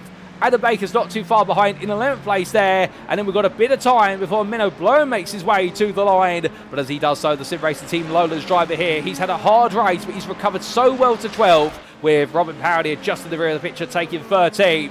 But look at this, ladies and gentlemen. It is coming true today. Steve Rubino knows what he's done here at Road America. He is your champion-elect provisionally for the Evo class, with the winning class 14th overall. We have 2 champion-elects here confirmed today at Road America, subject to stewards' inquiries. Victor Van Zees will take 15th ahead of runner-up in the Evo class of Stuart Rice, with a brilliant drive to 2nd place, and he's got to be proud of that. And then it will be Fotis Katios finishing in 17th place, just ahead of Dean Sheesby. Between the two of them there, that was Callum Morrow a lap down, and Sheesby finished ahead of Chris Jennings, with then Billy Brinkley taking his first podium in the Evo class this season. Well done to him. Ahead of James Bostock, who was 21st, hold of Hutchinson and Howarth to the line, and it'll be Jan Nagy for iRacing, who continues his form of 2nd in the Evo Championship with a 4th place in class, ahead of Rob Gregg, who was just behind at the close. And then it will be Robert Menorton, who is your last lead, well, one of your last lead lap finishers, ahead of Mark De Vries, with James Fraser coming to the line there for Moonshiners Racing Club. A very frustrating race after a great start.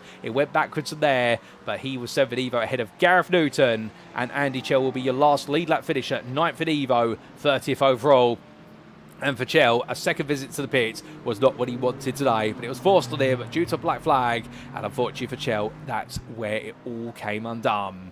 But what a race, ladies and gents. We've still got one driver to make his way to the line. In fact, he's parked up. There is David Pilcher. The car, I think, is out of fuel. Oh, that's a bit of a tap there. I think the idea was to push the car along, but unfortunately, I think his teammate there of Christopher Starsmore may have pranked the rear suspension, but Starsmore's going to push him. We'll stay on board here, ladies and gents. He's going to help him get to the finish with a car that's definitely got a collapsed suspension as a result of that contact. But here they go, and Starsmore right now helping out his teammate Pilcher, and that's the spirit of Simcast Racing Team UK. They'll help each other all the way to the finish, and indeed it's been a big learning effort for the team so far this season, and they've been doing a fantastic job as they try to get themselves up the hill. It's going to be a grind up the hill. Has Starsmore got enough fuel to do it, because of the fact he's pushing 2 cars up the hill, not just one now? And the answer is yes, he is going to be able to do it, and so David Pilcher is going to get to the finish line of this race, ladies and gentlemen, little by little. As you can see on standby as well, you've got Matthew Hunter there, all 3 drivers together. It's lovely to see, and as they do, with Simcast Racing Team, they came here in team spirit, they'll leave here in team spirit, and I'm sure that's going to bring a tear to the pit wall, particularly for Stephen Wilkinson and also Ross there from the team strategist department. But they will complete your race with David Pilch there finishing 2 laps down at the close. But with that, ladies and gentlemen, let's take a look to the scenic view, and with it, those race results subject to any steward's inquiries. So a superb 60 minutes of racing in the classic countryside venue of Road America for the SimRacing International GT3 Championship Season 10, as powered by Trophy AI and SimCoach. And here we've been looking at Split B, and we have seen Robin Noel Brown absolutely lead the way to victory today. He took the overall win by 5 seconds for GPX Simsport Xenon, ahead of Axis Simsport Red, Stephen Codman, and Nick Stubbe rounded off your top 3 there for Vulcan Fasters by Glasstep Racing. Vincent Loder, he was in 4th place in for 4 seconds drift, but 4 seconds ahead of Robin Milton, with the SimRacing Team Lowlands driver gradually outpacing the Acura from Phoenix Racing Green. And then it was the Ford Mustang of Axis Simsport Red's Mark Johnson, who then couldn't quite match up to his pace in qualifying, but could match up to the challenge of finishing inside the top 10 in class, and took 6th place at Axis Simsport Red. DC Motorsports' Peter Duke took 7th, holding off the attacks and intentions of Tim Vandenham all the way to the finish, with the SimRacing Team Lowlands 1 driver there holding on to 8th when he really wanted 7th, with Jared Love in 9th place just behind for DC Motorsport, and Liam Fraser completed your top 10 there for Moonshiners Racing Club, with his second stint being a lot lonelier than the first. Alan Baker was best the rest in length for LS Racing ahead of Menno Bloem, with the SimRacing Team Lowlands 2 driver being furiously chased by Robin Pownier towards the end, who worked very well on strategy to make up a lot of place over the distance for SimCoach, as he always does, and it was 3 seconds back to then your Evo winner of Steve Rubino for Hobo Racing, who absolutely led the WAN class today after being faultless in qualifying. He was faultless in the race. Victor Van Zies took 15th there for MJK Sim Racing, only a second clear of Stuart Rice, your run-up in the Evo class today for Phoenix Racing Red. And there was a further 7 seconds back to Fotis Katios for Split Track Esports, who fought his way all the way through to the coattails of the top 10 in the start of the race, only then to have worn out his tyres, and I think therefore go back in the second half of the race. But credit where due, the Split Track Esports driver kept us guessing, as did Dean Sheesby there for Moonshiners Racing Club, with Access to Sport Blues Chris Jennings just behind him, and Billy Brinkley finishing 20th to round off your Evo podium there for 9 Pegasus Panthera. In 21st, it was James Bostock in a brilliant battle back and forth between himself and David Hutchison, but we won't draw too much longer on the overall results, given we need to look to the class points, and as we can see, it was on the lead lap all the way through to Andy Chell in the end in 30th place for Quatermass Motorsport, and it was a lap down from your 31st place finisher of Martin Brandon, all the way through to Callum Morrow there in 38th for LS Racing.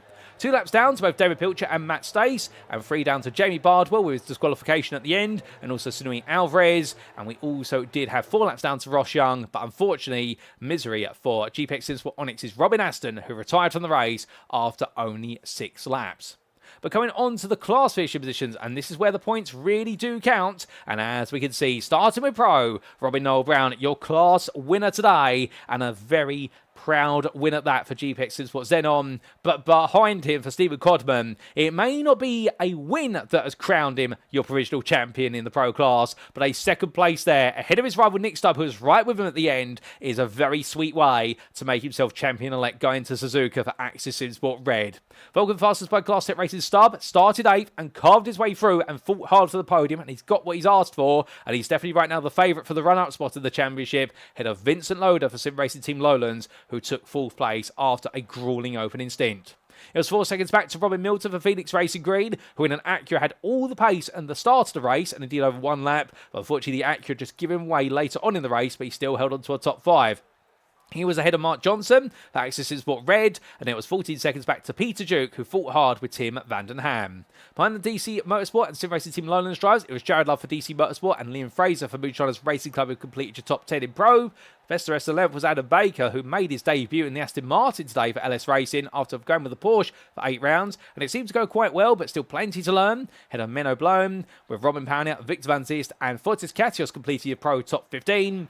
Dean Sheesby in was only 7 seconds behind in 16th place, but ahead of Chris Jennings by a hair, and the same versus James Bostock. It was David Hutchison and James Howarth who rounded off your top 20, with the two practically having a photo finish at the line.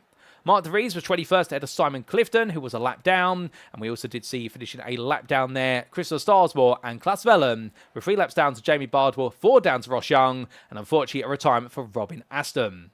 As for the Evo class, here we can see in Evo, it was the story of Steve Rubino, taking victory by 8.6 seconds for Hobo Racing and making himself your provisional champion-elect for Season 10 in the Evo class, with a win that definitely makes his points tally now unassailable for anybody else, barring any exceptional circumstances at Suzuka when it comes to post-race points disqualifications. Stuart Rice taking second there for Phoenix Racing Red, a brilliant effort from him, and indeed benefited from Andy Chell's misfortune at the start, but in turn he had to be in the right place to make the most of it and make sure nobody else caught up to him, and he was 18 seconds clear of your 3rd place finisher in the Evo class, and made a podium there for Billy Brinkley for 9 Pegasus Panthera with a phenomenal drive and really coming alive today. iRacing's Jan Nagy was close, but never quite able to close the gap with the intervention of pro drivers between himself and Brinkley, but he was able to stay clear of Rob Gregg, who finished 5th for Moonshiners Racing Club. Robert Norton had a strong day today for Dexterous Motorsports Coire, finishing in 6th place, ahead of James Fraser for Moonshiners Racing Club. And it was Gareth Newton who rounded off the lead lap finishers under a minute off the winner for GPX Sinsport Vertex, but it was still on the lead lap for Andy Chell, who finished in 9th for Quatermass Motorsport, who did well to recover given how his race started. It was a lap down for Martin Brandon, who put on one of his best performances of the day, This, by his best performances of the season today, I should say, but he finished a lap down in the end, hoping for a top 5, but didn't quite come about. But he was ahead of best of the rest, Denny Ploger there for MJK Sim Racing, who now finds himself on a bit of a teetering edge when it comes to finishing third in the championship, let alone chasing the championship crown. Matthew Hunter finished 12th there for Simcast Racing Team UK, ahead of Paul Maffey, with Callum Morrow the last of your lap down finishers, ahead of 2 laps down for David Pilcher and Matt Stace, and Stewie Alvarez in the end, complete off your Evo finishers 3 laps down. Well, that's a rundown of the provisional results, ladies and gentlemen, subject to any stewards' inquiries. And as quickly as that, the race has come to a stop. However, this broadcast has not come to a stop because coming up in approximately 5 minutes' time will be our post-round interviews with our volunteer drivers. Don't go anywhere. There's going to be plenty of thoughts to go around and you will not want to miss them. We will see you again very shortly.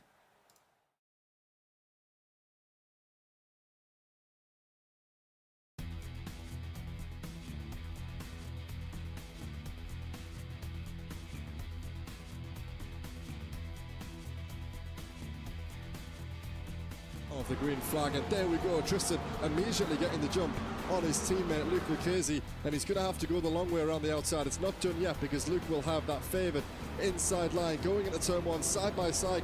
Has had a good start. He's up 2 places around the outside of Luke Lucchese, 3 wide there. The blue Acura on the inside.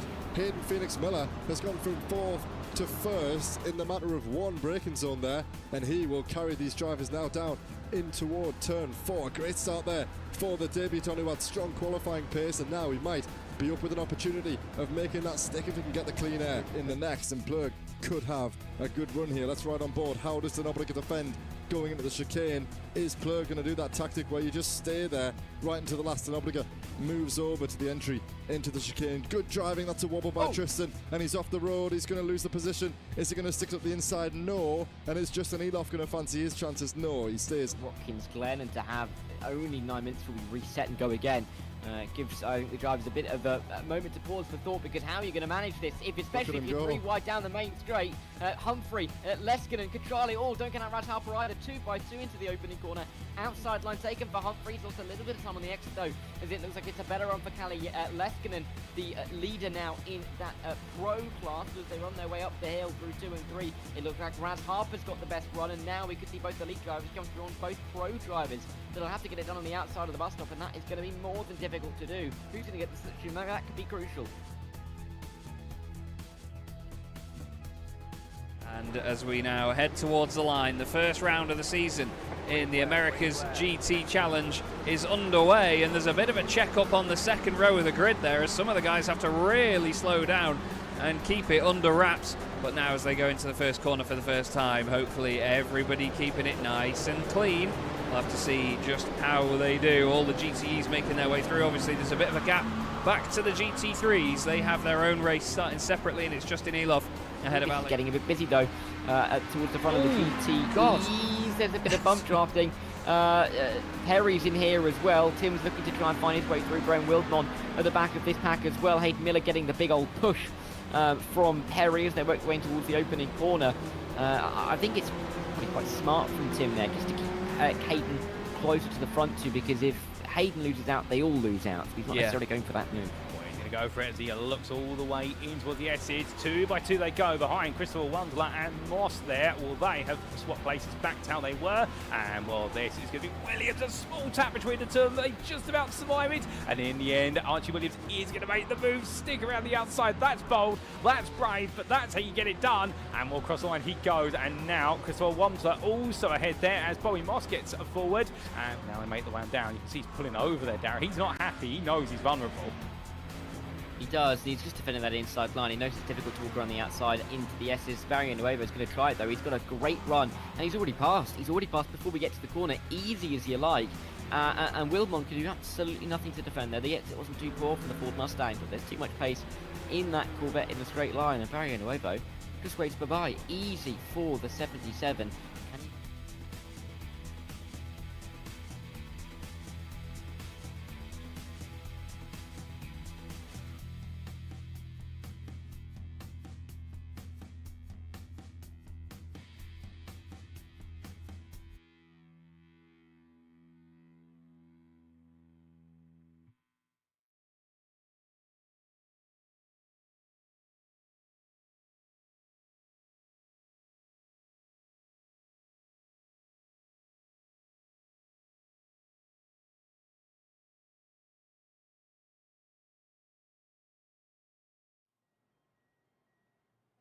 And we are back, ladies and gentlemen. And as we return, we're going to go straight into our interviews and we are going to talk to the man who finished second overall and in pro class today. And as he does join me now, well, he has become your champion-elect provisionally for the pro class for Season 10. It is none other than Stephen Codman. Stephen, firstly, congratulations on becoming our provisional Season 10 Pro Champion after a brilliant second place drive today. I mean, it must feel unreal to think to yourself, you finished things, subject to any stewards' inquiries, and you finished it a round early. Believe it, really. Yes, I've somehow managed to keep the consistency all season, and yeah, round to spare. It's saved me the stress of the last round. Oh, goodness me. Well, to be fair, you may have saved yourself the stress of the last round, but you've had a very intense season to manage this pace all the way through. I mean, before we come into today, what's it been like being the man with a target on his back really since round number 3? Because, of course, the first 2 rounds was very much yourself and SimRacing Team Lowlands, but round 3 onwards, you've really been the guy who has always found a way to stay ahead. First time I've ever been in that situation, so it's sort of always looking over your shoulder, and I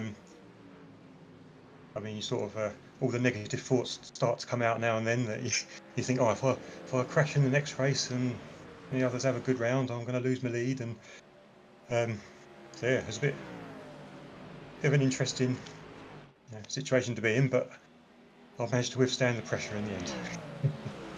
Oh, indeed, you would stand the pressure. And coming into tonight, I mean, one thing we've definitely seen, I have to ask, in the last couple of rounds, as much as we love seeing you give it everything, something tells me perhaps your mentality's changed a little bit in the car, and perhaps you've been a bit more focused on, so long as I finish on the podium, I'm probably going to be okay in the championship. Has that been your approach? Have you still been throwing yourself at every round thinking, I've got to win?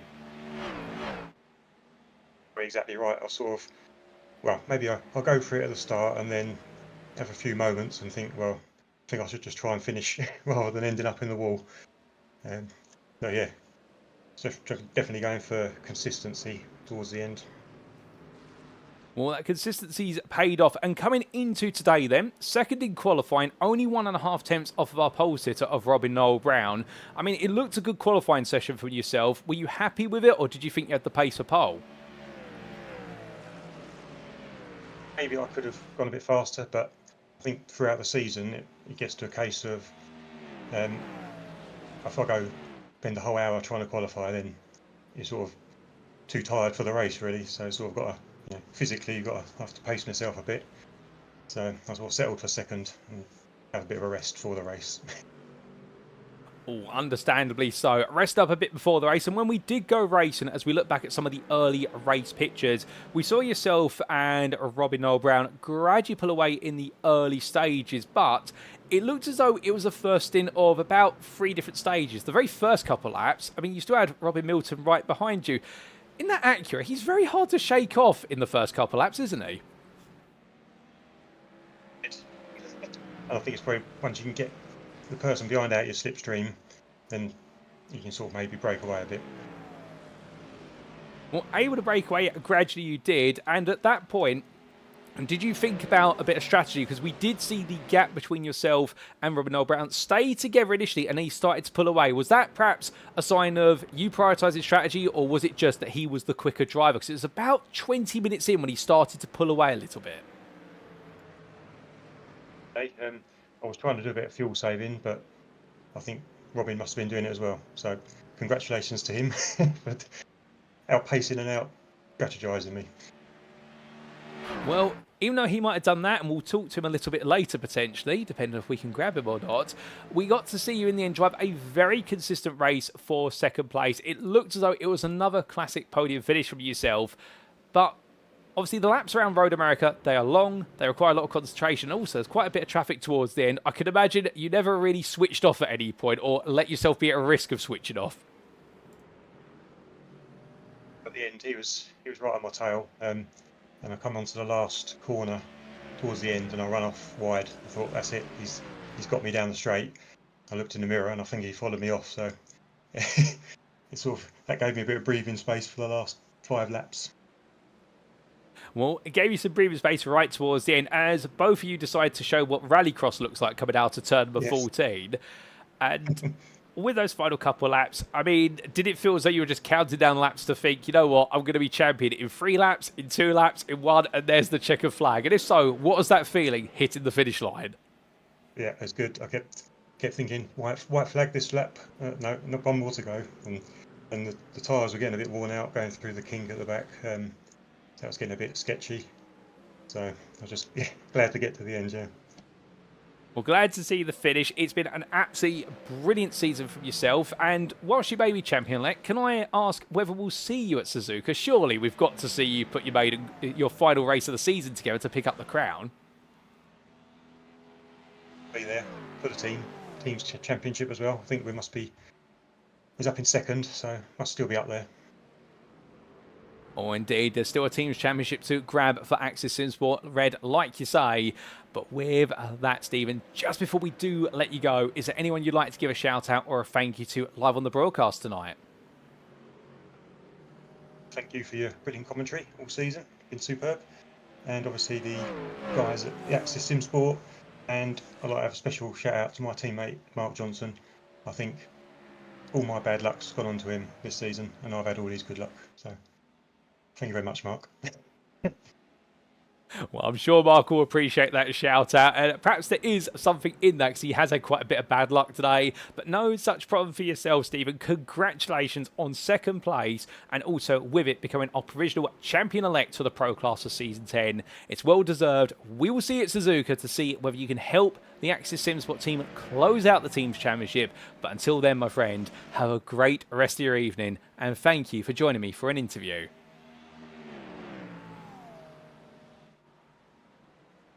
So here and there, ladies and gentlemen, from I think quite an exhausted and a relieved Stephen Codman. You can hear it in his voice a little bit. I think it's the interesting contrast of it's dawning on him he's done it, but also the fact that he's expended so much energy, not in just this round, but in several rounds to get to this point. And we talked a little bit, of course, initially about the whole fact he's been the championship leader since round 3, and talking about the fact he's had to turn up to each round and deliver, and arguably he has had the target painted on his back, and talking about the stress there and the fact that mentally he's constantly been under the pressure of don't make mistakes, you can't afford to get it wrong, etc. etc. And in the end, we'll look where it's got him. It's got into a championship crown when in the last couple of rounds he's openly admitted he's prioritised points over wins. The big prize is worth more than the smaller prize, and for Stephen Codman, he goes to Suzuka, knowing he's done it all for himself, and now all he's got to do is be there to help out the team and see whether they can steal the team's championship away from Vulcan Motorsports Gold, and that's going to be absolutely exciting to see whether they can do it. But with that, ladies and gentlemen, plenty more interviews to come. On to interview number 2 in less than 30 seconds.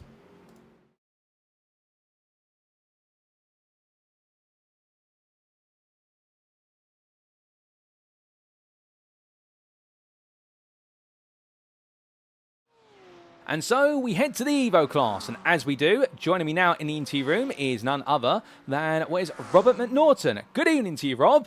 Our Dexterous Motorsports Kumar driver who enjoyed plenty of fighting today. How was it out there for you in a McLaren that we wouldn't normally associate with going quick at Road America, but goodness me, you were lightning quick. Good evening, thank you for having me. Yeah, it was sweaty, I'll tell you that. I was working hard. And some of the cars around me had some rapid pace. Luckily, I got a toe off Andy Chell for quite a while, which helped me along there. Yeah, it was quite a difficult race, but I'm glad I made it where I did. Oh, indeed. You absolutely put a brilliant effort together to be able to finish in 6th place in class and 26th overall. But winding it all the way back to qualifying here, 35th overall, 8th in class. Qualifying, I get the feeling you perhaps felt as though you'd left quite a bit on the table. I just could not put a solid lap together with my decent sectors. I just couldn't do it. I'd done it in practice all week. I just couldn't achieve it. It's been like that week after week. But fortunately, the race looked after me, and it came together in the end. Now, you couldn't quite get the lap together. I do have to ask, what do you think was the problem in qualifying? Because we did see a lot of drivers do very well in the first 20 minutes, and then suddenly the lap times just were not improving. Was that a factor, or was there perhaps something else?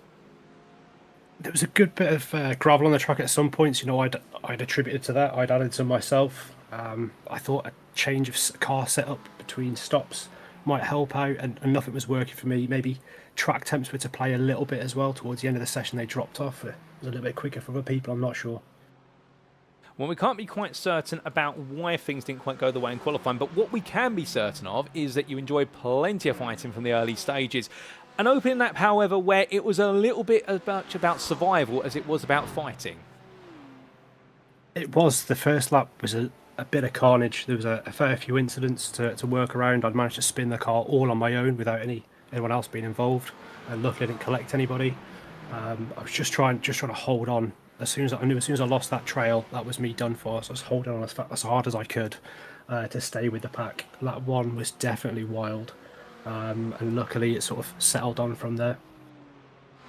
Well, things started to settle down, and with everything that did play out, did that mean you opted to change your strategy at all, or did you stick to your guns and strategy? I stuck to it. I took the fuel as long as I possibly could. I had to nurse the tyres towards the last sort of 20 minutes of the race just to make sure they would last. And I noticed that there were some cars really screaming up behind me. And all I could think of was, you've got to hold on to these points, you've got to make it last, and let's not make any silly mistakes towards the end. Oh, indeed, and silly mistakes can always cost you places, but not so for yourself, as you gradually picked up more and more places as the race went on. Although, part of me imagines, towards the end of the race, given the fact that you were due to finish in 6th and did so in the end quite well, was there a part of you that perhaps was also saying at some point, you know what, if we hadn't have had what went wrong at the start, perhaps we could have finished in the top 5, perhaps even chased the podium? It's a dangerous road to go down. I mean, I have thought that a little bit, but there are some very, very fast drivers in front of me in the race, qualifying and in the championship. I was fortunate that other people had misfortune, I think. I would like to compete towards the top of the pack, I really would. I just don't know if that's on the cards for me this season with only one race left to go. I mean, I was lucky Andy Chell had to pop in for a second pit stop. I couldn't get past him, and I didn't want to make any silly decisions.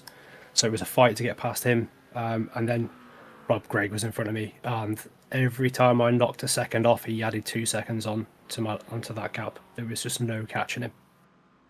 Oh, absolutely fair. And we saw some footage of Rob Gregg, one of your main adversaries today and over the course of the season. But as you continue to push on, I mean, when you look back at your season, and it's very good that you've given a bit of an analytics there in terms of where you see yourself in relation to your rivals, do you feel as though this has been a season which has been perhaps full of improvement, or you've seen how you've moved forward over this round plus the 8 before it? Yeah, I think across the season I've definitely improved. I have definitely improved. I can feel it. I can see it. I just wish it had come sooner. It's come far too late for this season. I have a bit of help from my teammates and stuff like that, and they are keep me a level head, you know, as I'm racing, especially when I have a little mistake here and there, which normally costs me quite a lot of time.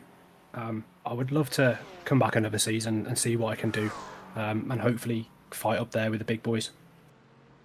Well, Season 11 is a little way down the road, but it is already open for sign-ups, and I think it almost may be fully signed up already, but we've got a way to get to there. And on the way, we've got one more round to go at Suzuka. What can we expect from you in Japan next week?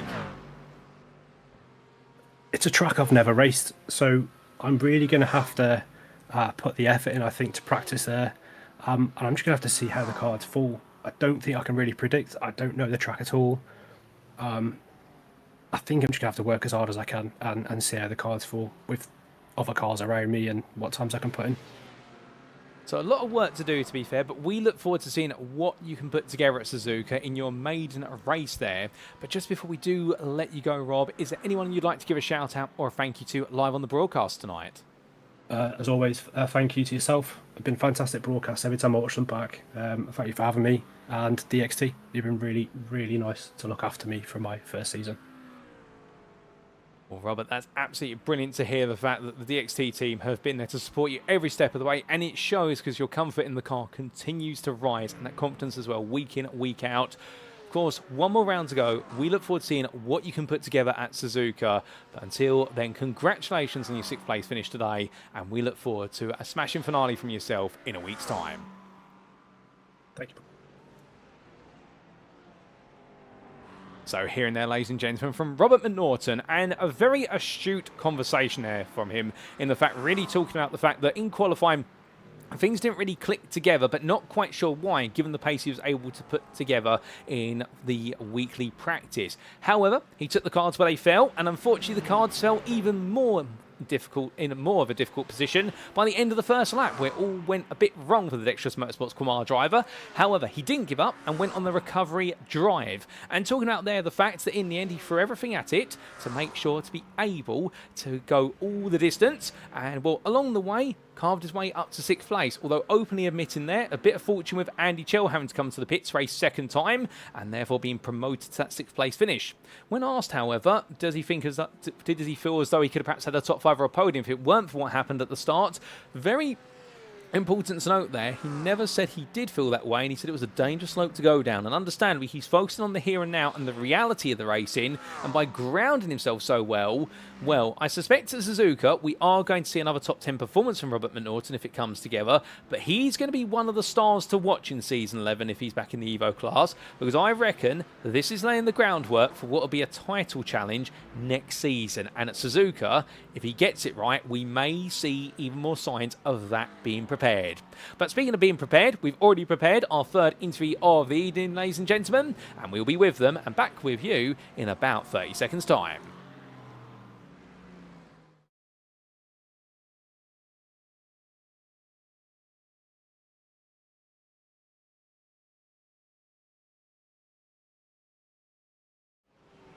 And so for our third interview, we remain in the Evo class, but we come to our runner-up today. It is, of course, none other than Stuart Rice from Phoenix Racing Red. Stuart, it may not be the win, but this podium must feel quite valuable to you, given the fact you've had one podium this season, you've now added another to it, and it was hard driven, this one. Even if it wasn't fighting Evo drivers, it's full of fighting pros as well. Yeah, absolutely. It's just one of those things where you don't really have a chance to catch up with the leader, so it is just then a case of, well, I guess I could just try and bring it home into second at the very least, because a lot of the drivers who are in the championship, at least in the top 5, actually didn't have fantastic races at the time, so then it was a case of just going, I need to make the most of the points, basically. Well, challenging one, and of course, Steve Rubino putting himself out there in qualifying. Now, for the viewers at home, understandably, it's a bit of a difficult situation to be in. You qualify well, and Saint tells me you're quite pleased with your lap and not to be too far off the back of Andy Chell. But then to see Rubino put it the best part of half a second clear, I mean, just take us through what that does mentally to you a little bit, if you don't mind.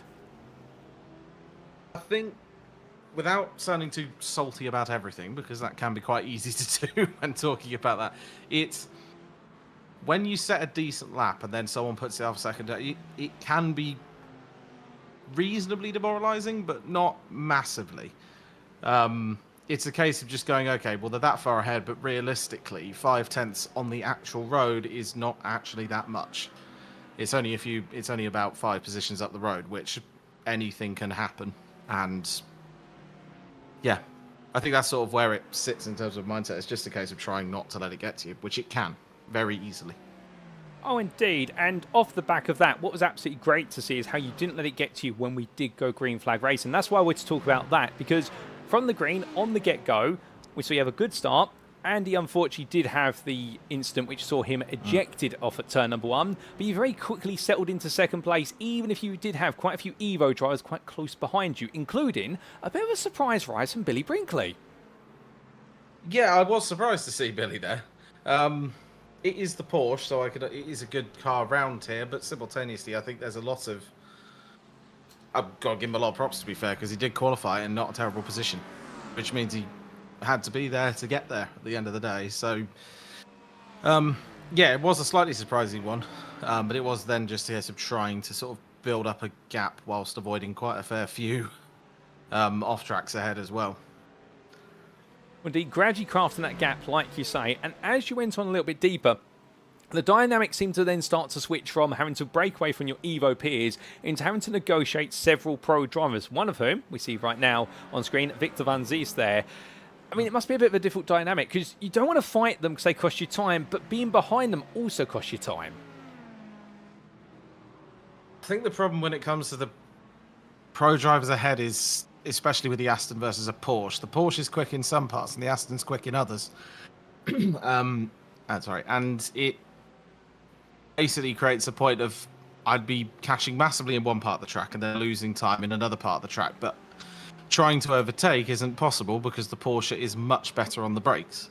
So it is then just a case of try and sit there and effectively use the car ahead as a bit of a tow rope to get away from the cars behind. Because whilst I couldn't catch Rubino, I could at least stay with Van Ziest and just move forward. Well, I appreciate the insights there. And then moving forward into sort of the latter portion of the race, we saw you gradually taking more control of the second place. Looks like it's quite straightforward on the strategy with everybody coming in right at the midway point. And did it feel as though at this point it was really just counting down the laps to the finish? Pretty much, yeah. It was just a case of keeping it together because the Aston, as it gets lower on fuel, just starts to get a lot more twitchy, which it's twitchy anyway. But it starts to get slightly unpredictable. Not to the point where it's very difficult to drive, but yeah, it's trying to get enough fuel in the tank so that it doesn't become undrivable towards the end. Well, in the end, you're able to get it comfortably to the finish line. It did look as though the Aston Martin and yourself once again in harmony. So a second place today, a very hard-earned one, and rightly earned.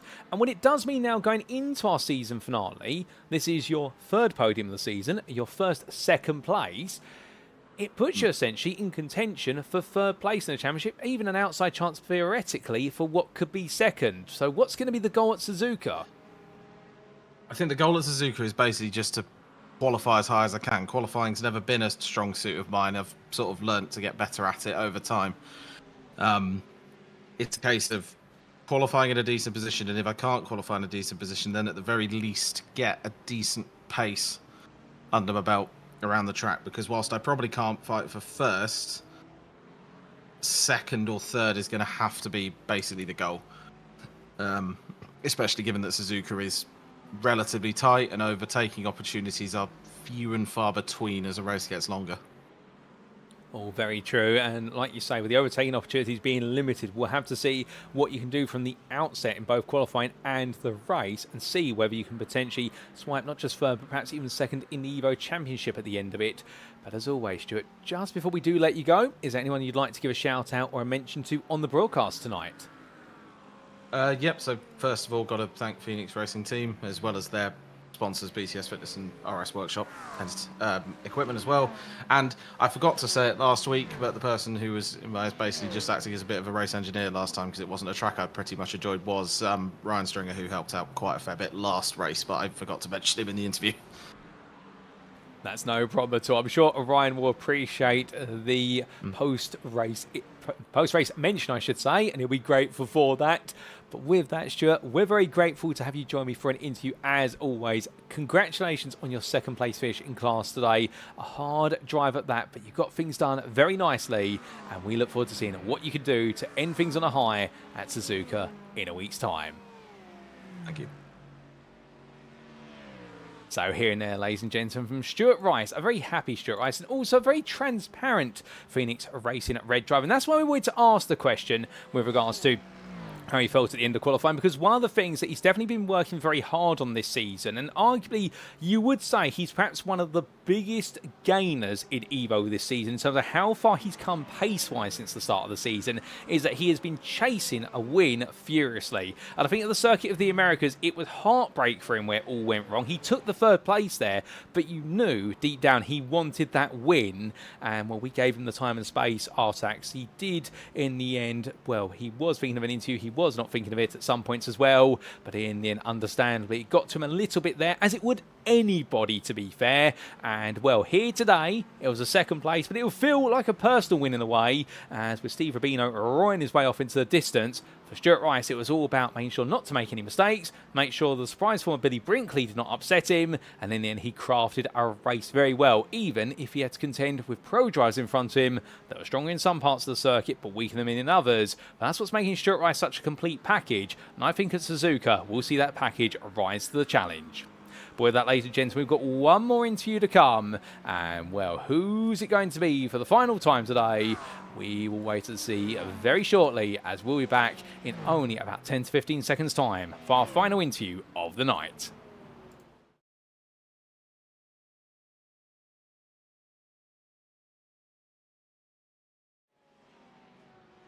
And well, ladies and gentlemen, as we come to our final interview, we do apologise there. Wrong name on screen initially, but there it's fixed. It's going to be none other than Robin Noel Brown, who joins us for our final interview. And well, he joins me now in the interview room.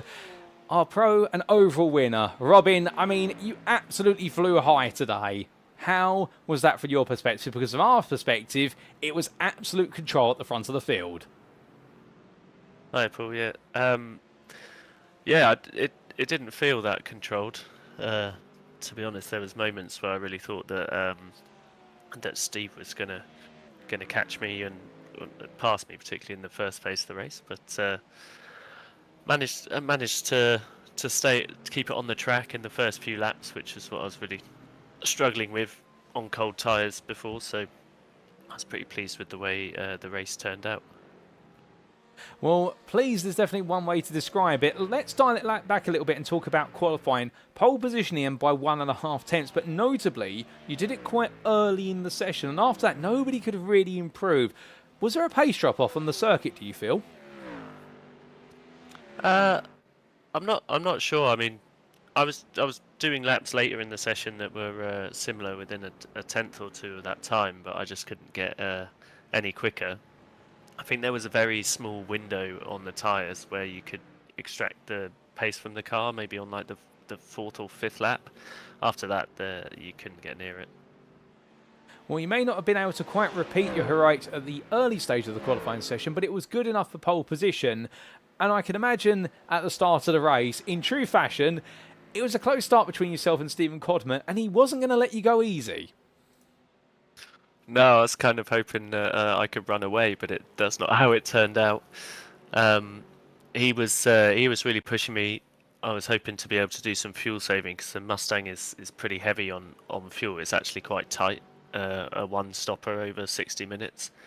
So I was hoping I could get a bit more fuel saving done, but he was really pushing me, and trying to save the tyres, save the fuel with him half a second behind for sort of 5-6 laps was a challenge.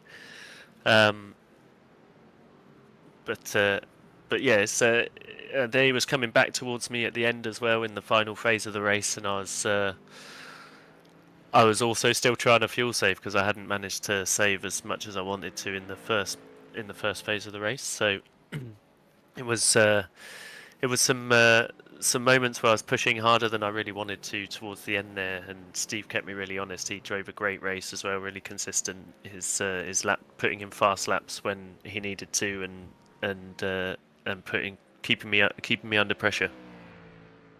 Well, it's interesting because from the way the race looked in the commentary booth, understandably the fuel saving a big element, but as we were speaking to Steve earlier on, we did see that opening 15 to 20 minutes where the two of you were very close together, and then you just seemed to bolt away. Was that the design then?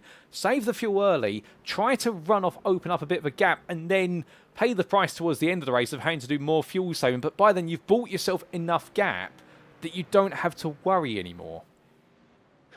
Yeah, so that was my thinking. I was hoping that I would drop him off gradually over the first sort of 15-20 minutes, and then when he wouldn't go away, I had to ditch the idea of fuel and tyre saving for a couple of laps, and I put in a couple of sort of quali style laps to try and break the toe so that he couldn't save as much fuel as he obviously had been, just matching me there. Then I could get back into a bit of fuel saving, and then just before the pit stops we started encountering some back markers, and I think he might have got held up by one of them, which opened the gap a little bit just before the pit stops. I understand and appreciate your thoughts on that. And in the second half of the race then, with Stephen Codman having to manage the growing threat of Nick Stubbe, it looked as though for yourself it was a relatively straightforward run to the end. Albeit I can imagine from your perspective, you couldn't let up for a second night in the pressure, but it must have felt good thinking after 60 minutes, you've taken the test of the fuel, you've survived the circuit, and it's a win in the bag. Yeah, it's definitely a good feeling at the end, crossing the finish line. The last couple of goes round carousel were a bit hairy, with the rear left and the front left sort of crying out for mercy by that point. So just trying to keep it on the track for the last couple of laps was what I was focusing on, and I could see the gap closing with Steve, so I knew I couldn't take my foot off the pedal. Well, it may have been sketchy, but you made it look far less than that. You made it look composed, even if it may not have been deep down. But it's a win, and we've got one more round to go. I mean, can we expect you on the grid at Suzuka? And if so, are you going for another win? Sadly, I'm not going to make it onto the grid for Suzuka. I'd love to be able to race next week, but I can't be there. This season's been a bit in and out for me. Hopefully next season I'll be able to get on the grid a bit more often, because I've had quite a few good races, I feel, when I've been here. So I'd like to be challenging at the front, I think. Oh, 100%. And we would love to see you mount a full championship campaign, or as close as possible to one, because you've been an absolute weapon here today, Robin, no doubt about it. But just before we do let you go, and unfortunately it'll be the last time we speak to you or see you on the grid for this season, is there anywhere you'd like to give a shout out or a thank you to on the broadcast tonight? Yeah, big thank you to you, Paul. You've done an amazing job on the broadcast over this season. Even when I haven't been here, I've been tuning in and watching it, and your commentary is captivating and really makes the racing great to watch. So thank you for that. Thanks to all of the SRI guys, all the admin guys, all the stewards who do all the hard work in the background so that we can race every week, and of course all my teammates over at GPX who are always super supportive, sharing information, tips, setups where we can, and things, and it's a real pleasure to race with them and with everybody. Well, Robin, it's been an absolute pleasure to speak to you this evening and have you as our final interview of the night. Congratulations once again for pole position, and with it a drive to victory, both pro and overall. It's sad that we won't get to see you at Suzuka, but when we do see you back on the grid in a future season, we'll be absolutely ecstatic for it. But with that, my friend, have a great rest of your evening, and well done once again. Cheers, Paul, and I've been told to tell you Happy Christmas as well when it comes. Oh, goodness me. It's a bit early for that, but Merry Christmas to you too as well. Thanks, mate. Take it easy. Well, ladies and gentlemen, we've heard from Robin Noel Brown there, and goodness me, the GPX SimSport Xenon driver absolutely delivering tonight. But interesting to hear his perspective there, not feeling as confident as he looked in the car from the outside pictures, but sometimes the cameras can be a bit deceiving. And we're talking about there the fact that the pole position, that 1.5 attempts he took it by, he almost had the pace again later on in the session. We actually did see him almost deliver a lap that would have been about 2 tenths faster if it were not for a mistake out the final corner, given how hard he was pushing. But he had to push hard in very finite windows with the tyre to get the time. Going into the race then, well, he wasn't allowed to have it all his own way. His target was to break away from Stephen Codman early on. Codman refused to go away until about 20 minutes into the race, where suddenly Robin was able to extend some pace, and admitting there he had to go all in, sacrifice the fuel saving in order to buy himself the space to then be able to hold the lead after the pit and then have to fuel save again towards the end. Thankfully, in a way, traffic assisted him, but also what he found was Nick Stubbe was getting closer to Stephen Codman, and suddenly the fight for second became the bigger priority rather than the pursuit for first. And so Robin Noel Brown, he was able to bring home a great result, and in securing it, well, I think he'll be feeling as though it was a result that was absolutely perfectly crafted in the end, even though it looked a little bit sketchy inside the car, or at least felt like to him. It's a shame we won't see him on the grid come our final round, because he's definitely been one of the stars of the season when he's been on the grid. But then again, if he does mount a full season campaign at some point, I think it is definitely going to be fascinating to watch to see what he could do, particularly if it was in the pro class.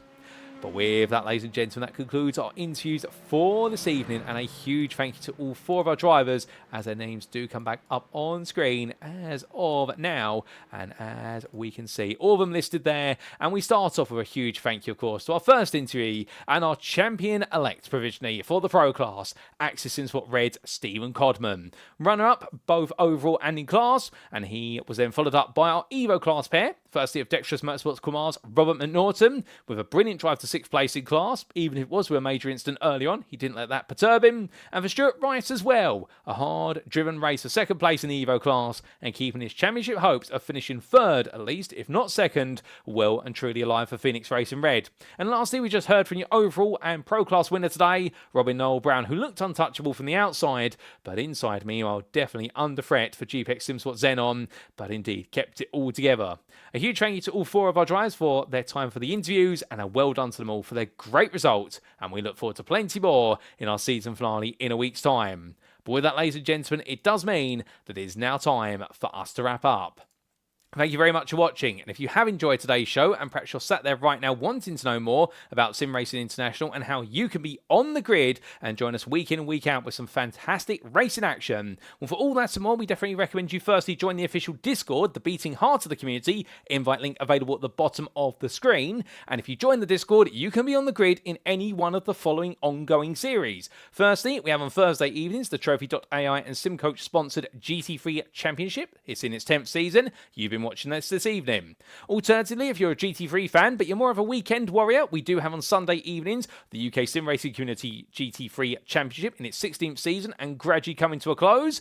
But for those who are looking for something a bit more multi-class focused, it's on Sunday evenings. Hear me out here. Multi-class racing in the America's GT Challenge, where it's GT3s and GTEs. That's right, the cars they replaced in real life over the course of 2022 through to 2024. And indeed, don't just take my word for it. Go watch one of the previous broadcasts. You will be surprised at how good the racing has been, given we've got 2 classes of machine that are very close on pace. But the America's GT Challenge runs every 2 weeks on Sunday evenings with 2 rounds or so to go. But for something a bit more casual, perhaps you're new to racing on the simulator and perhaps you want to build up your experience and get used to racing amongst highly competitive individuals, we do have a free to join Practice League, which does run on Tuesday evenings and Saturday mornings at 10 AM. There's something for everybody here at SimRacing International, and for that, all you got to do is join the official Discord. We'd also like to take a moment to say a big thank you to our series and league sponsors, who do include Trophy.ai, also Carmate, Modern Technology, SimCoach, where you unlock your true potential as a sim racing driver, the GP2 Group, and last but by no means least, Motorsport UK's esports division. A huge thank you to them for recognising us here at SimRacing International as a recommended community, and we do look forward to maintaining that relationship and continuing all the way into 2026. But with that, ladies and gentlemen, well, the GT3 Championship hasn't quite come to a close as of yet, and we've still got one more round for Season 10 in the Sunset season. And next time out, we head to Japan for the Suzuka circuit. And goodness me, what a round it's going to be, and you'll need to tune in on Thursday, the 27th of November, 2025, to see how it all ends. Because whilst provisionally our drivers' champions have been wrapped up in the Pro and Evo classes, with Stephen Codman and Steve Rubino doing more than enough today in order to guarantee their spots at the top and into the history books, we've still got plenty of questions to be answered with regards to who will finish second, third, fourth and fifth in each of our drivers' championships. And that's before you consider the team's championship, where by the sounds of things, Axis SimSport may have just cut down the gap to Vulcan Motorsports Gold at the crucial juncture, and it could all be on the line in Japan. But how exactly will it end? We will have to tune in next time to find out. But until then, that's all we've got time for, and we have been SimRacing International. You've been tuning to Split B today, and I have been your host, Paul Walsh, also known as TX11 or Britain the Spit. And until next time, ladies and gentlemen, remember to stay safe, stay well, stay smiling, and as always, like our drivers, remember to stay on track. Good night.